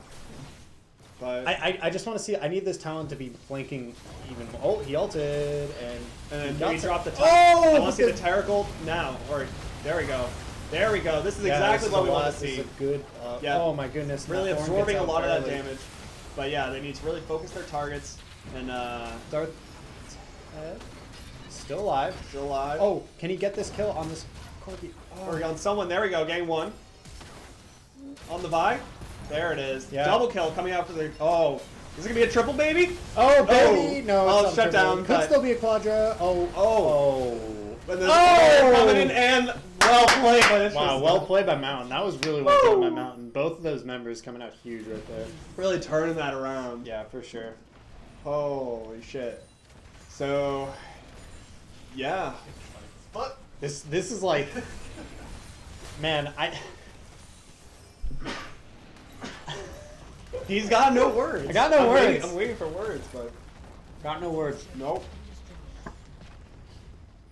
I'm shocked that the Vi managed to win that 1v1 against the Talon just building full damage. They're rocks. They have no weaknesses. They are rocks. They have no weaknesses. Maybe a little bit of water. Maybe some ocean. Maybe a little bit of an ocean. Oceans are. We'll have to find out about that one next season. Well, yeah. So we're seeing 6K gold lead for Team Mountain. The Talon kind of feeling a little underwhelming at this point. Really had I think had a 4-1 lead. Now it's 5-5. Yep. He could have had it all. He could have had it all. But now he's just rolling in the deep. He's just rolling in the deep. Trying to remember what that song was. Took me a minute, a little bit of lag. I mean, it was a solid early 2000s or early 2010 records. So, yeah, whatever. Yeah, that's fine. General. Little Brad now. Rec League isn't for young kids, for old timers. No whippersnappers here. No. So yeah, kind of a little bit of zone control off this Ocean Dragon. A lot of Ocean Dragons these matches. So what do we need to see again? Do we need to see the Terracle come even earlier? Do we need to see that in conjunction with the Sejuani ult? I don't know. These are all questions that I can't answer. Yeah. I mean, what we need to see is the Taric getting the ult with the Talon going in. So that the Talon doesn't just instantly drop dead. That would be huge. True. Oh, a lot of damage coming out onto the Taric, who basically drops dead. Oh, basically drops dead, but also manages to get Darth Head's the invincible right now, though. That was really big. Pause H goes down. Yep, but the Vi still picking up the Taric. Going deep. Talon's top lane. We're gonna pick up this kill on the Vi, but they get a tower top lane. Maybe this is what you have to do. Maybe you just have to split the map and say, "Hey, someone come 1v1 me. I'll murder you." All right. Yeah. We're gonna pick up this tower. There we go. A lot of fighting. It looks like an Ornn ult coming out. And Alawi smacking down. Corky base. They can take this one. Holy shit. Oh wow. There it is. This is exactly where you want to be Alawi. In the jungle. In the mighty jungle. Where the tentacles slapping people like silly. They're going. In the jungle. There it is. And Talon's coming over to possibly pick this kill up. I mean, I think they got this. They can just use, there we go. Stun. Double kill coming out for the Alawi. 9-4-3 on Adolma. Yeah. Who really has been playing really well this whole series. He's been playing well. He's outlaned. He's one lane in all 3 games. Here we go. Bold move. Can he 2, win? 3, 4. Hey, my man. Talon beats Tower. See that ward? What's that? There's the ward. He missed the ward. Yeah, that's all right. It's okay. You don't need that ward. It'll spot him out later. When he goes down to get the bush camp, the bushwhack. Yep. So that was pretty big. That was huge. Team Infernal. Yeah, I mean that almost negated the gold lead. They picked up a the 2K gold lead, which ain't shit. Yeah, they also broke the base. With that. Yeah. And Talon has Ignite up, so good chance he just goes back to that top lane and says, "Hey, someone come 1v1 me." And the Taric ulted early. Yeah, the Taric ult was he was actually able to get the Taric ult off before he died. Yeah. Granted, he was at really low health. Yeah. He was able to get it off, and I think that just kind of prolonged that fight, gave it enough time. It gave the Vayne enough time to live and kind of dish out. And also for the Talon to start split pushing. Yeah. They got they misread, I guess, whether or not he was staying or going. Oh, another fight coming out. Taric ult dropping. Talon is on the other side of the All right, but Gulen low, but Darth Head dropping. Someone just TP'd. Oh, Orange just TP'd behind the Talon. Okay. They need to back away from this fight, I think, because I don't know if they have the damage. Tristana's on the back line. Yep. Oh jeez. Oh jeez. The reset. This is a reset wet dream. There it is. Ooh. And it's back away from that Alawi. Oh baby! This is what I want to see. And get out of there, Talon. Okay. Roasted. Yeah. That Tristana just picking it all up. Yeah. Well played by Sonic. Yeah, just really wrecking that team fight. Holy shit. Sitting in the back, just hitting the front line and just jumping forward when needing to. Taking them down. Jump forward after. Yeah. Oh. Really well played. Yep. He also focused the Talon there instead of the Alawi. Most players would probably have just focused the closer one, but he knew where the threat was, and that was a good move as well. And also look at the scoreline on that Ornn. 7-2-8. Yeah, can't complain. Nah. Character's ridiculous. The character does also literally invincible, and there's no Ginsu's coming out yet on this Vayne, so... No. No. There isn't. Not much to be said. So, speaking of cracking the base, this base is heavily cracked. Yeah. They need to, I guess, they have another chance. This tower's going to be living.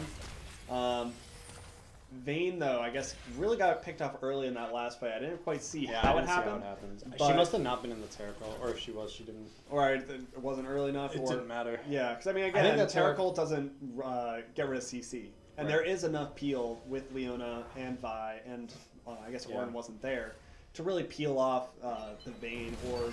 Oh, here we go. Engage. Nope. Just playing footsie. Really, really, really intense footsie. Oh, teleport coming down from Malawi. Joining up with the team. I guess just kind of posturing and making sure that the Baron doesn't become a thing. Corki's got a package, so they're just looking for any instant where they can. Is it a prime 2-day shipping? Oh, here we go! Big damage coming out on the Tristan, exactly what you wanted to see. And a tentacle slam party. Holy shit! Yeah, and that Terror Cult. There we go. How do you escape this? I mean, man. Just the slow coming out from the ult on Sejuani. They really need to focus the Corki. And somehow this is Get still the damage a on 1-for-1. It's a 1-for-1. All right, just take it. Don't chase it, but just take it. I thought everything was looking good there for team. Yeah, team that Infernal, Alawi but ult was huge. That Alawi ult was really That good. was like. But the problem is everyone just has so much armor now. Like even though that Alawi ult was huge, it's not killing this Leona and it's not killing this Orin. And then I mean, like the Corki and Tristan are just positioning just outside of the. They shouldn't really be inside the range of Alawi, or else you have other questions to be asking. Yeah, for hey, sure. Quaz Zinga's slaying. taking down. Yeah, there we go. Pick Caught up. on the top side. Cool. That might be Baron. That might be Baron. Probably not. Probably not. Jungle's still alive. Yeah. Pick up this pink ward though. Yep, get some vision control. And this is what they need. They want to have vision control for this Alawi around these objectives. Yep. They want to make sure that they can engage it their way and not get engaged upon. Because if they're getting engaged upon, the Terror Cult's going to come down a little bit too late and kind of not really do exactly what they need to. Yeah. I don't see a Death Stance on the Alawi. Is that going to be another item? I don't really know. I don't know. He's got the Guardian Angel. Yeah, that's probably what the Caulfields is going into right now. Is that even going to be enough? No. Just flat AD? I mean, that item's really good on her because it just lets her live forever, but there already is an Executioner's Calling / Yeah, Terror Cult coming down. Oh, big damage going to be coming out onto... Oh, getting caught. Oh, but there's Sona getting away with nothing. He lives it. Getting pulled out of this fight. Oh, everyone's getting away with just slivers. But the Tristana is playing brilliantly from the back line. Yeah, Holy still shit. managing to do Managing to do damage. The double AD carry is so hard to deal with. It's really hard to deal with. You gotta keep track of the Corki and the Tristana. They chunked out the Tristana and just left the Corki to rail them. And that might be game. That could very well be game, and we may have our very first Rect League champions, but don't say it yet. We still believe in miracles. We are miracle believers to the end. Yeah. So it's a It's long end. Yeah. Well, this is Wait. gonna be it. Is this Hold. Wait for it. The flash from Gulen As one. and we have a champion Hell yeah. for the Rect League. Yep. Season 1, ladies and gentlemen, your Season 1 champions, Team Mountain Drake. Congratulations, guys. Looks huge. Dominant. Dominant. Looking huge. Looked, Do you want to... looked fresh. Looked C9 Season 3 fresh. Yeah, here. David, get up here and let's just talk for a bit. Yeah. I'm gonna put the. So, yeah, let's get rid of the names. We don't need them. You know who we are at this point. You should know. Well, holy shit. I'm shocked. I really thought Team Infernal could at least pull a game off. I going into it in my head, I'm pretty sure I had Team Mountain winning 3-1. That was kind of what I was hoping. But it didn't happen. 3-0. Wow. Yeah, it's a crazy. Yeah, how are you performance. been? You've been real quiet. Very unexpected. I was just paying attention. There was team fights galore in that. It was unbelievable. The turnaround from Mountain, Infernal definitely had the leg up on those team fights. Oh, But yeah. all of a sudden, just from some good play, good positioning, just happened on razor's edge, pull those mid-game fights out, and all of a sudden. Team Mountain was really good that entire game of like looking at a fight, seeing that we're walking away, but all our abilities are up and there's one person walking at us, let's just nuke him. And they just kept doing that over and over, and it didn't matter who it was, someone would just drop dead and the whole fight would turn. But, so I guess going backwards, game 1, game 2, game 3, what was kind of like the consistent theme going on there? A lot of it was Gulen. Yeah, Gulen Gulen that's a theme. I mean, what is that KDA like? I don't even. Like, I don't want to look. Ridiculous, disgusting. Like, Yeah. We'll get some stats. Put that one in couple stank days. bank. Yeah, for sure. And Tell mom. The other, I mean, the other two stories were. It was really pretty. Like, Gulen just was such a solid player. Sonic M&A kept falling behind. Darth Ted kept getting ahead, and not doing anything with it. And so Sonic M&A was able to just like. I wouldn't even bring it say right that he back. really fell behind. I mean, he fell behind a little bit on the first game, but the other two games, I would say, was reasonably close, if not even. Yeah, and yeah. that last game, on the that Tristana last was game, huge, the Tristana was huge. It's true. looking like a champ. Yeah, and that got to give some credit to Endo too. The jungle pressure still was able to keep them and he getting still some kept it picks in good. the first couple of Yep. games as well. Playing it strong, getting the fights off when they needed to be there to really get them the goals, start snowballing them ahead again. Yeah, for sure. Wow. Yeah, so that's it. Do we do something? Like, I don't know. Do we have like beers or champagne or like I don't know.